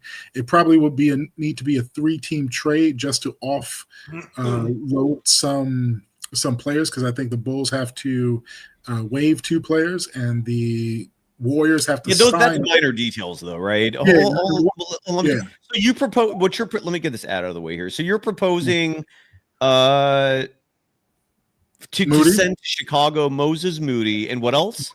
Buddy Hield and Guy Santos. It works. And let me ask you this. Do you think that's going to be the best offer that the Bulls will get? I'll say this, that I've seen a lot of bullshit trades over the years that don't make sense of yeah, that's true. Yeah, that's true. Sometimes it's about connections of front office. If the GM likes the other GM, do you like to trade with that team? Yeah. Where do they feel the first round pick does take place? How much someone values Vucevic? I'm not sure if it's all about the teams that want to trade for a shooting center. How like that narrows it down, because you can say that, a team could have a better offer, but do they need that kind of role and player? Like, we need a big man that has some veteran status that Kerr can say, okay, I can't send him because he's been in the league for over 10 years. And he's shown that he's very clutch. Of course, his defense is not going to be top notch, but I think that's why you have Draymond Green there, is to balance that out in the front court. You can't have. I mean, look, the biggest problem the Warriors have. First of all, there's people in the chat saying that the Warriors already have a Vucevic and Quentin Post, and that's a fair thing to say. I know that they're not the same level, but you also got to factor in like Steve Kerr in this equation, right? And his comfort level, and whether or not he would sign off on replacing Quentin Post or adding another Quentin Post type player. But bigger picture, the fact that Al Horford has turned into a massive egg, that's a problem. Like they signed him with envisioning him being an important part of all this, and I don't think that's going to be possible, given he's literally just turned into like an old man. Like the moment he started playing for the Warriors, he just looked old. He just didn't Yeah, it sucks. I mean, he has no hops. He's like I said, I'm factoring the Kerr factor. And someone in the chat asked if Vucevic can rebound. Yeah, he's consistently over 10 rebounds. And I think the thing that he brings over Post is not only they probably equal in three-point shot, but Vucevic, his overall offensive game, whether it's post moves, floaters, but also passing as well. Like, he's had a few triple doubles in his lifetime. And I don't hate it. I just don't know if the Warriors would do it, because they do value Moody. God, the Buddy Hield piece is just so perplexing. Like, he's awful. He's an awful basketball player this year. He's shooting 31% from deep. That is a number that he had entering tonight. And he went 2 for 7. So you would think the number actually went down a smidge after tonight. Because 2 of 7 is what, like 29%, 28%, something like that. He's never shot this bad, and that's why I think Steve Kerr has this faith. Buddy Hield's career low over a season is something like 36% and change. So 31 is outside the norm. Now, with that said, have players ever had season-long slumps? Yes. Have players ever seen their shot just suddenly leave and never come back? Yes. And that is also a possibility. And it's crazy that Steve Kerr keeps hoping that Buddy Hield's shot's going to come back. And again, every time, I saw 2 games with game film, which was fascinating. I watch all these highlights of other teams eviscerating the Warriors defense. And in nearly every instance where the issue is the defense and not necessarily just great playmaking, it's Podziemski and Buddy Hield. Those two are routinely culpable for defensive collapses. And when the Warriors play the Thunder next Tuesday, oh boy, I be prepared for like a 50-point blowout if Steve Kerr thinks he can do this shit with the 4 guards and all that crap. OKC is going to eat these guys up. I don't think it's going to be fun. I wish I knew what the spread was right now, but I don't. Anyway. I would say the last thing I will say is that we cannot attach ourselves to who, like when you say the Warriors value Moody, there's that value only goes so far.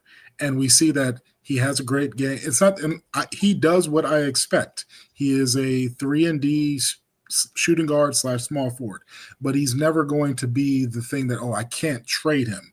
If you can get a team to take Buddy Hield's contract because you're adding value for Moody and you're getting a player back that fits the system of what you need now as far as trying to win for Curry, that's important. And I don't think Moody's value is so high that you say, okay, I can't let him go. And I know the Lauri Markkanen trade might have been not legit as far as it took Pods, but if Pods was a thing that was holding that trade up that the Warriors didn't want to part with, then you see where we are today. So I think Moody is the only valuable piece in order to bring back something that can make a difference if you're looking to keep Kuminga. Otherwise, we don't have anything else because we're not trading Jimmy Butler in our second, and we're not trading Draymond Green. So what else do we got? Like nothing. At least not for this year. Yeah. Again, those are 2 pieces that after this season, like if this season goes bad or they just finish like 500 in a playing team, that's what I envision happening. I see Kerr stepping down, and then you start Jimmy Butler and Draymond Green are probably the 2 pieces you move on from as part of your transition process. Julian, have a great night. You came in. Thank you so much. Great stuff, man. Yeah. And we'll see you soon. Thank you. Joining us from his abode in Jersey City with a view of Brooklyn. I want to show this stat real fast. Jimmy Butler, again, has been playing some great basketball, and Hoop Central tweeted this out. Over the last 5 games of the season, he's averaging 23.2 points per game, 6.8 rebounds per game, 6.2 assists per game, 1.6 steals per game. He's shooting 52.9% from the field, and he's averaging 34.1 minutes per game. This team would be irrelevant without Jimmy Butler. So let's count our blessings that Stephen Curry has as Robin on this team, and not just for the production, but also as a bit of a check and balance against Steve Kerr. Without Jimmy Butler, there's none of that. I also saw something interesting right now, and then Shardal, I'm going to bring you on in just a second here, and we'll do the scoreboard and wrap it up. The LA Clippers have turned into an awful basketball team. They lost tonight. We're going to go over the scoreboard in just a second, but I bring them up because do the Clippers have assets that could interest the Warriors? Let's explore. I'll start playing some music now. Why not? And then we'll bring Shardal in just a second. Shardal, sit tight. I'll bring you on in just 1 second. But I want to revisit the trade machine. Let's do that together because I want to see who the hell the Clippers have. Because that team's going to be selling off soon. They're just bad. And those are the types of teams you want to target. And you could get something pretty good from a team like the Clippers for just even a second-round pick. That, like, the Clippers are so decimated in terms of draft picks. They're going to turn desperate much sooner than later. So let's see what they got. I'm fascinated. Chat, any names on the Clippers that you're interested in? Now's the time.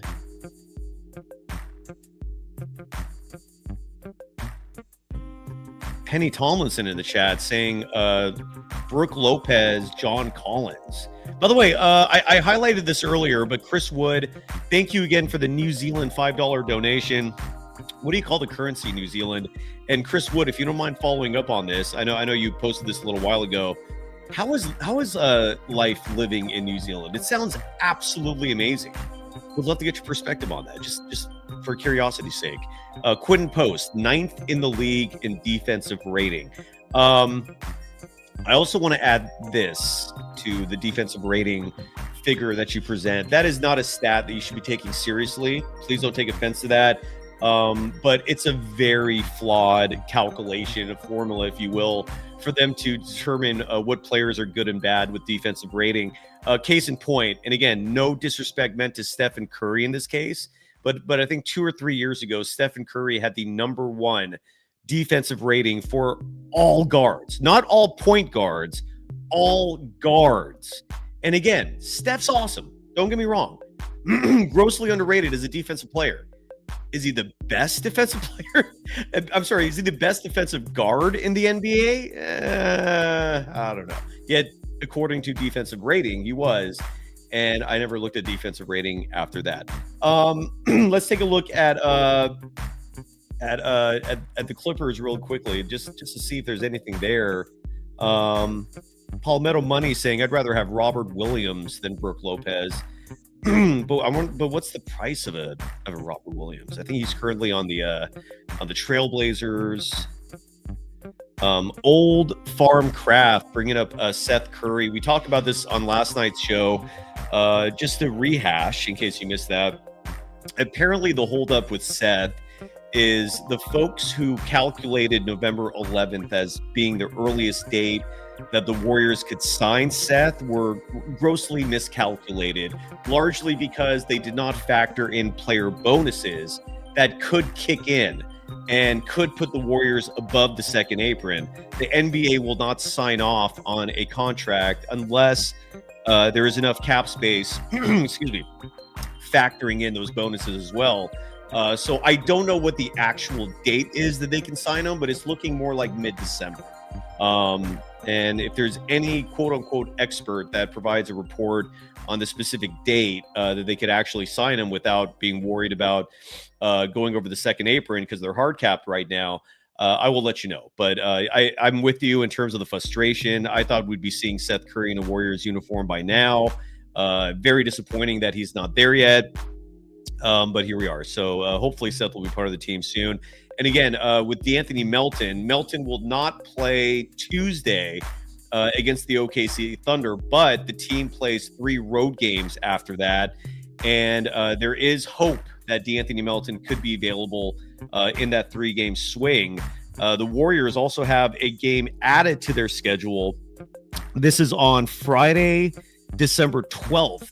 The Warriors are going to be hosting the Minnesota Timberwolves as part of NBA Cup action. That's like a consolation game. So the Warriors, in terms of their upcoming schedule, they play OKC Tuesday. Side note, that's going to be an 8 p.m. tip. So we'll be coming to you live very late. And then they start a 3-game road trip where they play Philly, Cleveland, and Chicago. And then they're kind of a lot of days off. Coming up here. So you're going to see a rested Warriors team soon. And then they play Friday, December 12th.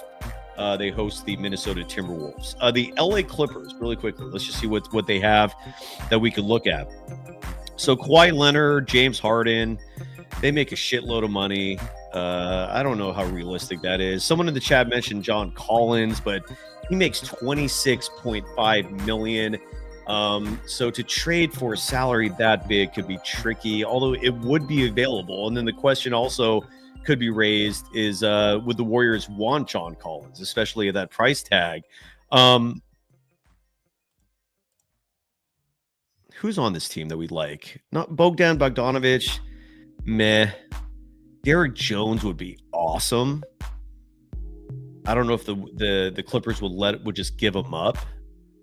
Brook Lopez, $8.7 million. I was expecting a little more excitement here, but I don't think this team has options. I don't see anybody. I mean, here's the roster: Kawhi Leonard. I mean, the only way you're really going to get him is to trade Jimmy Butler for him. Do you want to do that? James Harden makes $39 million. Do you want that? John Collins makes $26.58 million. It is an expiring deal, but would Steve Kerr play him? Zubac to me is the ideal guy here. I mean, I feel like he's him and Derrick Jones would be the 2 players I'd want. Nicholas Batum, side note, you know, of all these players, Nicholas Batum might be the most viable option, mainly because we know the Warriors have wanted him.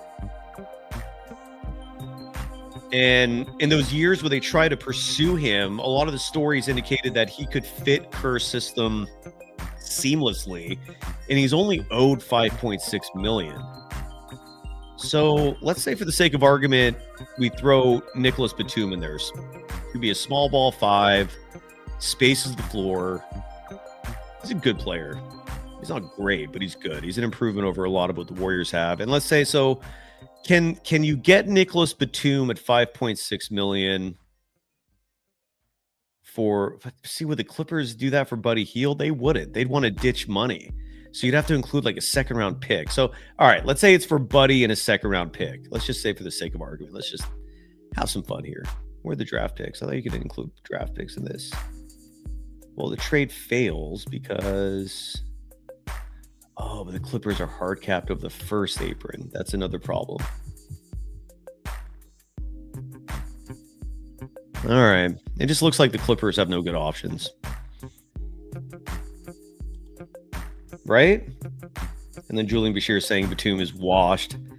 You're probably right. I was just trying to force a trade.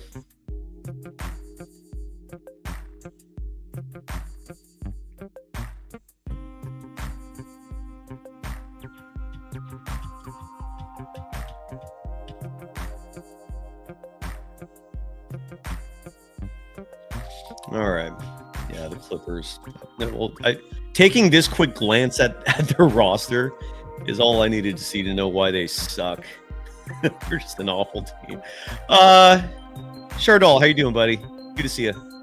It nice was new logo. You got a new logo. Where'd you get that from? I just made it using a Gemini, the AI app. What did you say to Gemini? I just say, create me a Warriors, 49ers, Sharks, and Giants logo. And that's what it made? And that's what it made.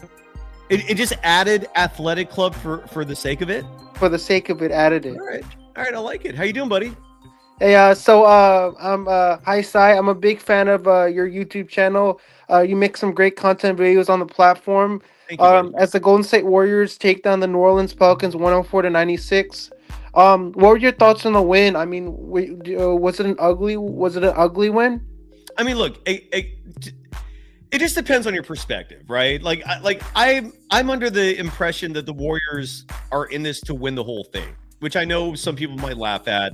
Keep this in mind too when I bring that up, and when the Warriors at least pretend that they're title contenders. The OKC Thunder are, and I'm not wishing this, I'm just telling you this happens in life. They are an injury away from not being invincible. OKC right now looks invincible. Shai Gilgeous-Alexander is a human being. He's the head of that snake. If something happens to him, just like something happened to Tyrese Halliburton or someone else, this becomes a wide open field, right? And you have to at least keep going, not hoping for that, but hoping for the best outcome. And you just can't give up your hopes and dreams just because OKC looks insanely insurmountable. This game should have been a blowout because the Pelicans are one of the worst teams in the NBA right now. They have a record of 3 wins and 17 losses. They are absolutely horrendous. Then that's why the Golden State Warriors should have blown them out of the water in this matchup. A win is a win. I'm going to take whatever I get. That's how I look at it. I'll take whatever I can get.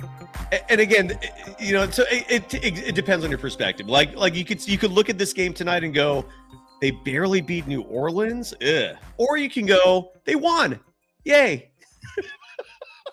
So depends. Like Stephen Curry wasn't playing. I'm actually surprised that the Warriors beat the Pelicans without Steph Curry. He wasn't even playing today with that left quad contusion that he suffered against the Rockets when they lost by 4. I'm surprised that they won. Nobody was expecting that Warriors would get this one without Curry not on the floor. What? Curry wasn't playing today. I know, but do you think without Curry that New Orleans is suddenly as good as the Warriors? No, I'm saying I'm really surprised that the Warriors beat the Pelicans without Stephen Curry playing on the floor. Oh, well, I'm actually surprised by that because Stephen Curry wasn't playing today and they still beat the Pelicans, the worst team in the NBA. They beat them. So you think Jimmy Butler and Draymond Green and those guys, they're just not that good? No, Draymond Green and Jimmy Butler are good. So that's what I'm saying. But I would love to see Stephen Curry on the floor too with the big three. Oh yeah, that goes without But saying. but one of the big one of the members of the big three wasn't playing, but the other two were. Draymond Green and Jimmy Butler. Have you gone to the shop yet? To the Golden Days shop and made some purchases? I haven't gone to the shop yet, but I'm definitely gonna go over there and make some purchases. Support us, buddy. Support the show. That goes I'm for gonna everyone else support as well. Shardall, so the Warriors won. How are you doing in life? How's your weekend going? It's Saturday. I'm doing fantastic. I'm doing great. I'm loving life. You know, You sound like a man who just got some booty. Do you have a girlfriend? What am I hearing here? What's going on? I don't have a girlfriend. You sound you're so happy though. What's going on? They're like, where's this happiness coming from? Is it medication? Because the Warriors got the win over the Pelicans. That's why I'm happy. Gotcha. All right, sounds good. Respect that. I'm How so are the happy Sharks? You today. like the Sharks too? How are the Sharkies doing? The Sharks lost to the Vegas Golden Knights 4-3. But you're still happy. So the Warriors make you a lot The happier Warriors, than the the Sharks. Warriors make me a whole lot happier than the Sharks. And then the 49ers play tomorrow in Cleveland, correct? The 49ers play the Cleveland Browns in Cleveland. I'm gonna be doing doing a play-by-play stream for the 49ers and Browns game on my channel tomorrow. If you want to hop on, if you want to come on by in the stream and see how I'm doing, I would love to have your support. How can people find that channel tomorrow? SGA Sports Talk channel. What number are you at right now, subscriber wise? 505. Okay, all right. Little by little, we're getting there. So 10 a.m. tomorrow, is that when the game starts? It's an early 10 one, right? a.m. 10 a.m. early game tomorrow. Woo, that's early, buddy. You're you gonna be join? up, you're gonna be ready. You're gonna bring the same energy you have I'm right gonna now bring- at 10 a.m. tomorrow. I'm doing a simulcast with another content creator, and we're gonna be it's one of my friends who's gonna be doing the game with me. Well, what's his channel? Coleman Sports 23. He's a Utah Jazz content creator, and he's also a fan of the Denver Broncos. So what? But you two like collaborating together, and so you're gonna do a Niners. Yeah, we're gonna do a 49er show tomorrow. Do you return the favor and do Broncos games with him? No, I like that. So you have all the power here. I got all the power. Bravo, respect. I like that. How often do you go live on your channel? I don't know, 80 games a year, 80 nights a year. So Jimmy Butler should have been the player of the game, not Gary Payton II. Oh, you're pushing back on the audience, huh? Jimmy Butler was phenomenal today. He was. He absolutely was. I think it was a feel-good type thing. He was 2 assists away from a triple-double. I know. I thought Jimmy Butler should have won it, but I also understand why the audience felt the way they did. GP2, by his standards, this was top of the line, man. This was a marquee performance for him. Are you ready to hear some scores, Shardall? Do you want to join me for that tonight? I'm ready to join you for to go over the scoreboard, and we'll wrap up the show for the night. Before we do that, what's your prediction for next Tuesday, 8 p.m. tip, Warriors hosting OKC? What are you predicting? I'm going with the Warriors getting the 150-100 win over the Oklahoma City Thunder. So you're going the opposite of... I'm going with the Warriors winning by 50 over Oklahoma City. Respect. All right.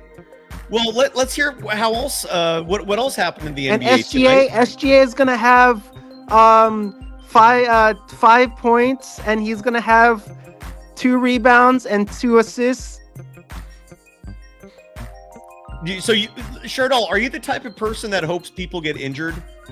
I'm not that type of person. I don't wish injury on anybody. Okay, but respect. the NBA is You're the a good game man. of injuries, and players are gonna get injured either way. So there's no way to stop it.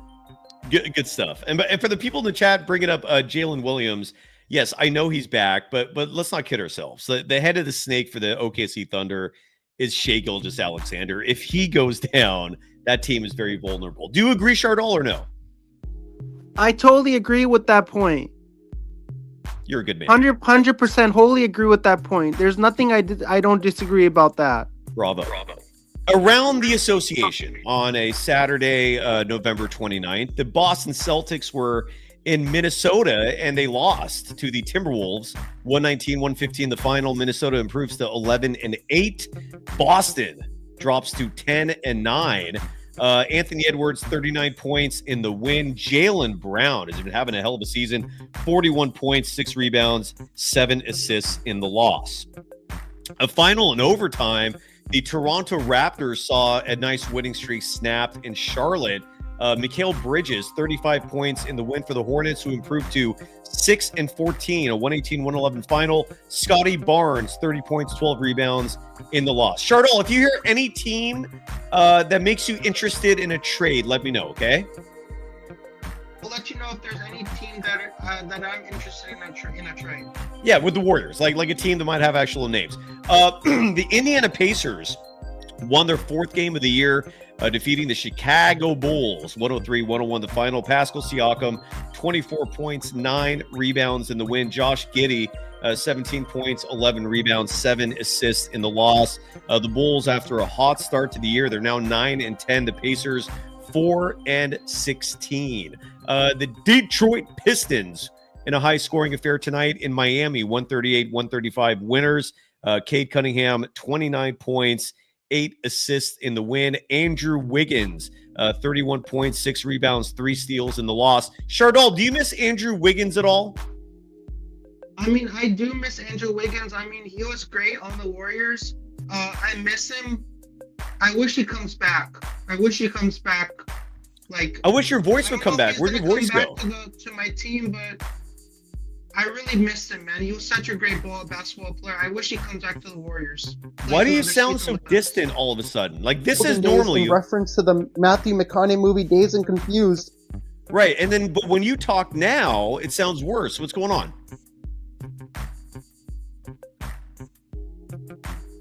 Elsewhere in the association, the Brooklyn Nets fall to 3-16, losing at Milwaukee 116-99 the final. The Bucks improving to 9-12 on the year. Brooklyn drops to 3-16. I don't know who D Wolf is on Brooklyn. I'm gonna look that up real fast. D Wolf, ESPN tagged him as the player of the game. 22 points on the night for Danny Wolf. Who the hell is Danny Wolf? I feel like every time I read a Brooklyn score, I learn about some new player who just came out of nowhere. Danny Wolf is a rookie out of Michigan. He was the 27th pick in the most recent draft. Entering tonight's game, Danny Wolf. Google his picture. Does not look like an NBA player. He's averaging on the year before tonight's game 1.8 points, 1.8 rebounds, 0.8 assists. Tonight, Danny Wolf, 22 points, 4 rebounds, 4 assists. In a loss, though. Milwaukee improving to 9-12. Giannis Antetokounmpo, 29 points, 8 rebounds in the win for Milwaukee. Want to add as well, Ryan Rollins. So let me give you an update on the San Jose State, Spartans and Fresno State game right now. Fresno State is absolutely annihilating us right now. It's 24-7, and there's a minute 55 remaining in the third quarter. It's the battle of the Bay. Whoever wins this game will regain the Valley Trophy. Whoever wins this game over Fresno State. That's what they call it. Yeah. The Valley Trophy. I didn't know that. And that's every year between San Jose State and Fresno. Every year between San Jose State and Fresno State, it's a rivalry game. The winner gets the Valley Trophy. Whoever wins that football game. And it's Silicon Valley versus the Central Valley. Is that why they call it that? So Fresno State and San Jose State, you win. The winner gets the Valley Trophy. All right. Between Stanford and Cal, the winner gets the axe. Whoever wins that game gets the axe in the big game. And you're a Spartan alum, I'm correct? I'm a San Jose State Spartan alum. Stay tuned. I'm hoping for some good news from that school regarding a sponsorship, and then we'll be directly involved with SJSU athletics. I hope. Stay tuned. Elsewhere in the association, 2 more games. I'm so heartbroken that we're losing to Fresno State. Fresno State is a really great school. They are a really good organization, and this team has to play better because this was our last game of the season. The Nuggets. against the it was Fresno last State football Bulldogs. game of the season, correct. What is San Jose State's record going to be? The San Jose State Spartans are currently 3-8 right now in the standings. Rough year. So they're going to need a sponsor to boost up their program, and we're here for that. Stay tuned. The Denver Nuggets beating Phoenix tonight. That was a good game, 130-112. Denver improving to 14-5. The Suns dropping to 12-9. Nikola Jokic came 1 rebound shy of another triple-double, 26 points, 9 rebounds, 10 assists. Devin Booker, 24 points, 7 assists in the loss. And one last game, and we're done. The Dallas Mavericks beating the Clippers in Intuit Dome. Is that what they call the place? 114-110. The Mavericks improving to 6-15. The Clippers dropping to 5-15. Cooper flagged the rookie, still 18 years old, 35 points, 8 rebounds in the win tonight. James Harden, 29 points, 8 rebounds, 11 assists in the loss. And that is your scoreboard. So Klay Thompson on the Mavericks. Yes. Klay Thompson on social media, he wants to get out of Dallas because he's not having a great game. If you've seen all of his games so far, he's bricking shots, he's clanking shots off the rim, he's not having a great game. He had the 2 trade destinations that Klay Thompson could end up getting traded to are the Lakers or the Warriors. Where'd you hear that from? On social media. Oh, okay. Don't trust what you read on social media. You might be right, but unless you can give me a direct source, just Klay Thompson, Klay Thompson to the Lakers would actually be a good move, because his dad Michael Thompson, is a play. I think he's the color commentator for the Lakers. His father. Michael So Thompson, I think Klay Thompson to the Lakers might be a really good move, right? He was born and raised in Los Angeles, California, and Oregon, both places. and he went to Rancho Santa Margarita High School. I wouldn't mind Klay Thompson coming back to the Warriors for Buddy Hield and Brandon Pajemski. Would you do that trade? I would.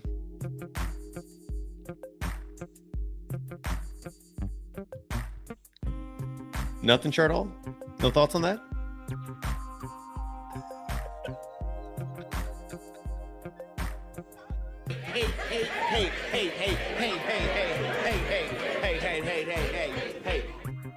Hey, there was no hate there. There was no hate. Got a couple more new sound elements before we go. Got to find these things. Chardall, do you like that trade or no? Buddy Hield and Brandon Pajemski for Klay Thompson. Your thoughts?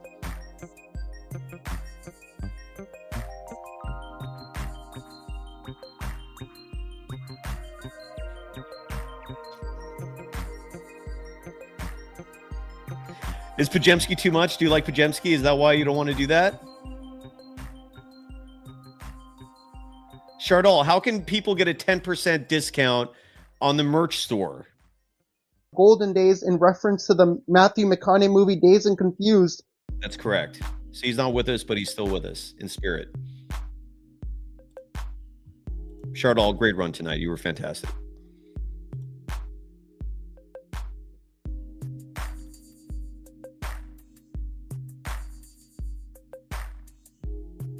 Got a new sound effect for the trolls. Got 2 of them, actually.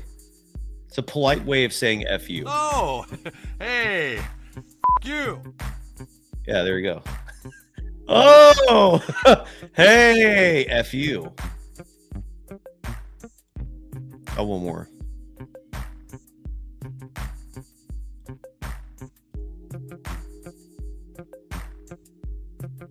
One more polite way of saying F you. I don't even know this polite, but Fuck you. yeah, that's just a direct one. All right, folks. Thank you very much, Chardall. You were fantastic. The audience was fantastic. The Golden State Warriors were fantastic. They come away victorious tonight at home, hosting the New Orleans Pelicans, 104-96. We're gonna be back. When are we back? At the absolute latest, we're back Tuesday. Very late because, again, it's one of those 8 p.m. tip-offs. You can thank Peacock for that. Again, Peacock. cock Fuck you. for that. And then we'll come on right after. So that's going to be around like 10:30. So at the absolute latest, Tuesday night around 10:30. Oh, hey, you. Yeah, F you too.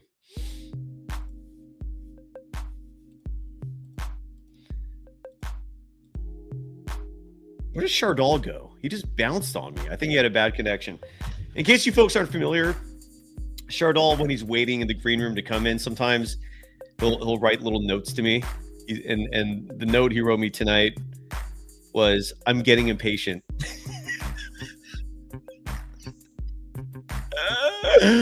I love him. And again, if you want 10% off in our merch store, that's the QR code right there. You can also find it on our YouTube page. Just use the word days at checkout for 10% off. And in case you're wondering, how do I spell days? Like D-A-Y-S? No. Golden Days in reference to the Matthew McConaughey movie Dazed and Confused. They spelled it D-A-Z-E, just like right there. Golden Days. Golden Days. Fuck you. Yeah, F you too.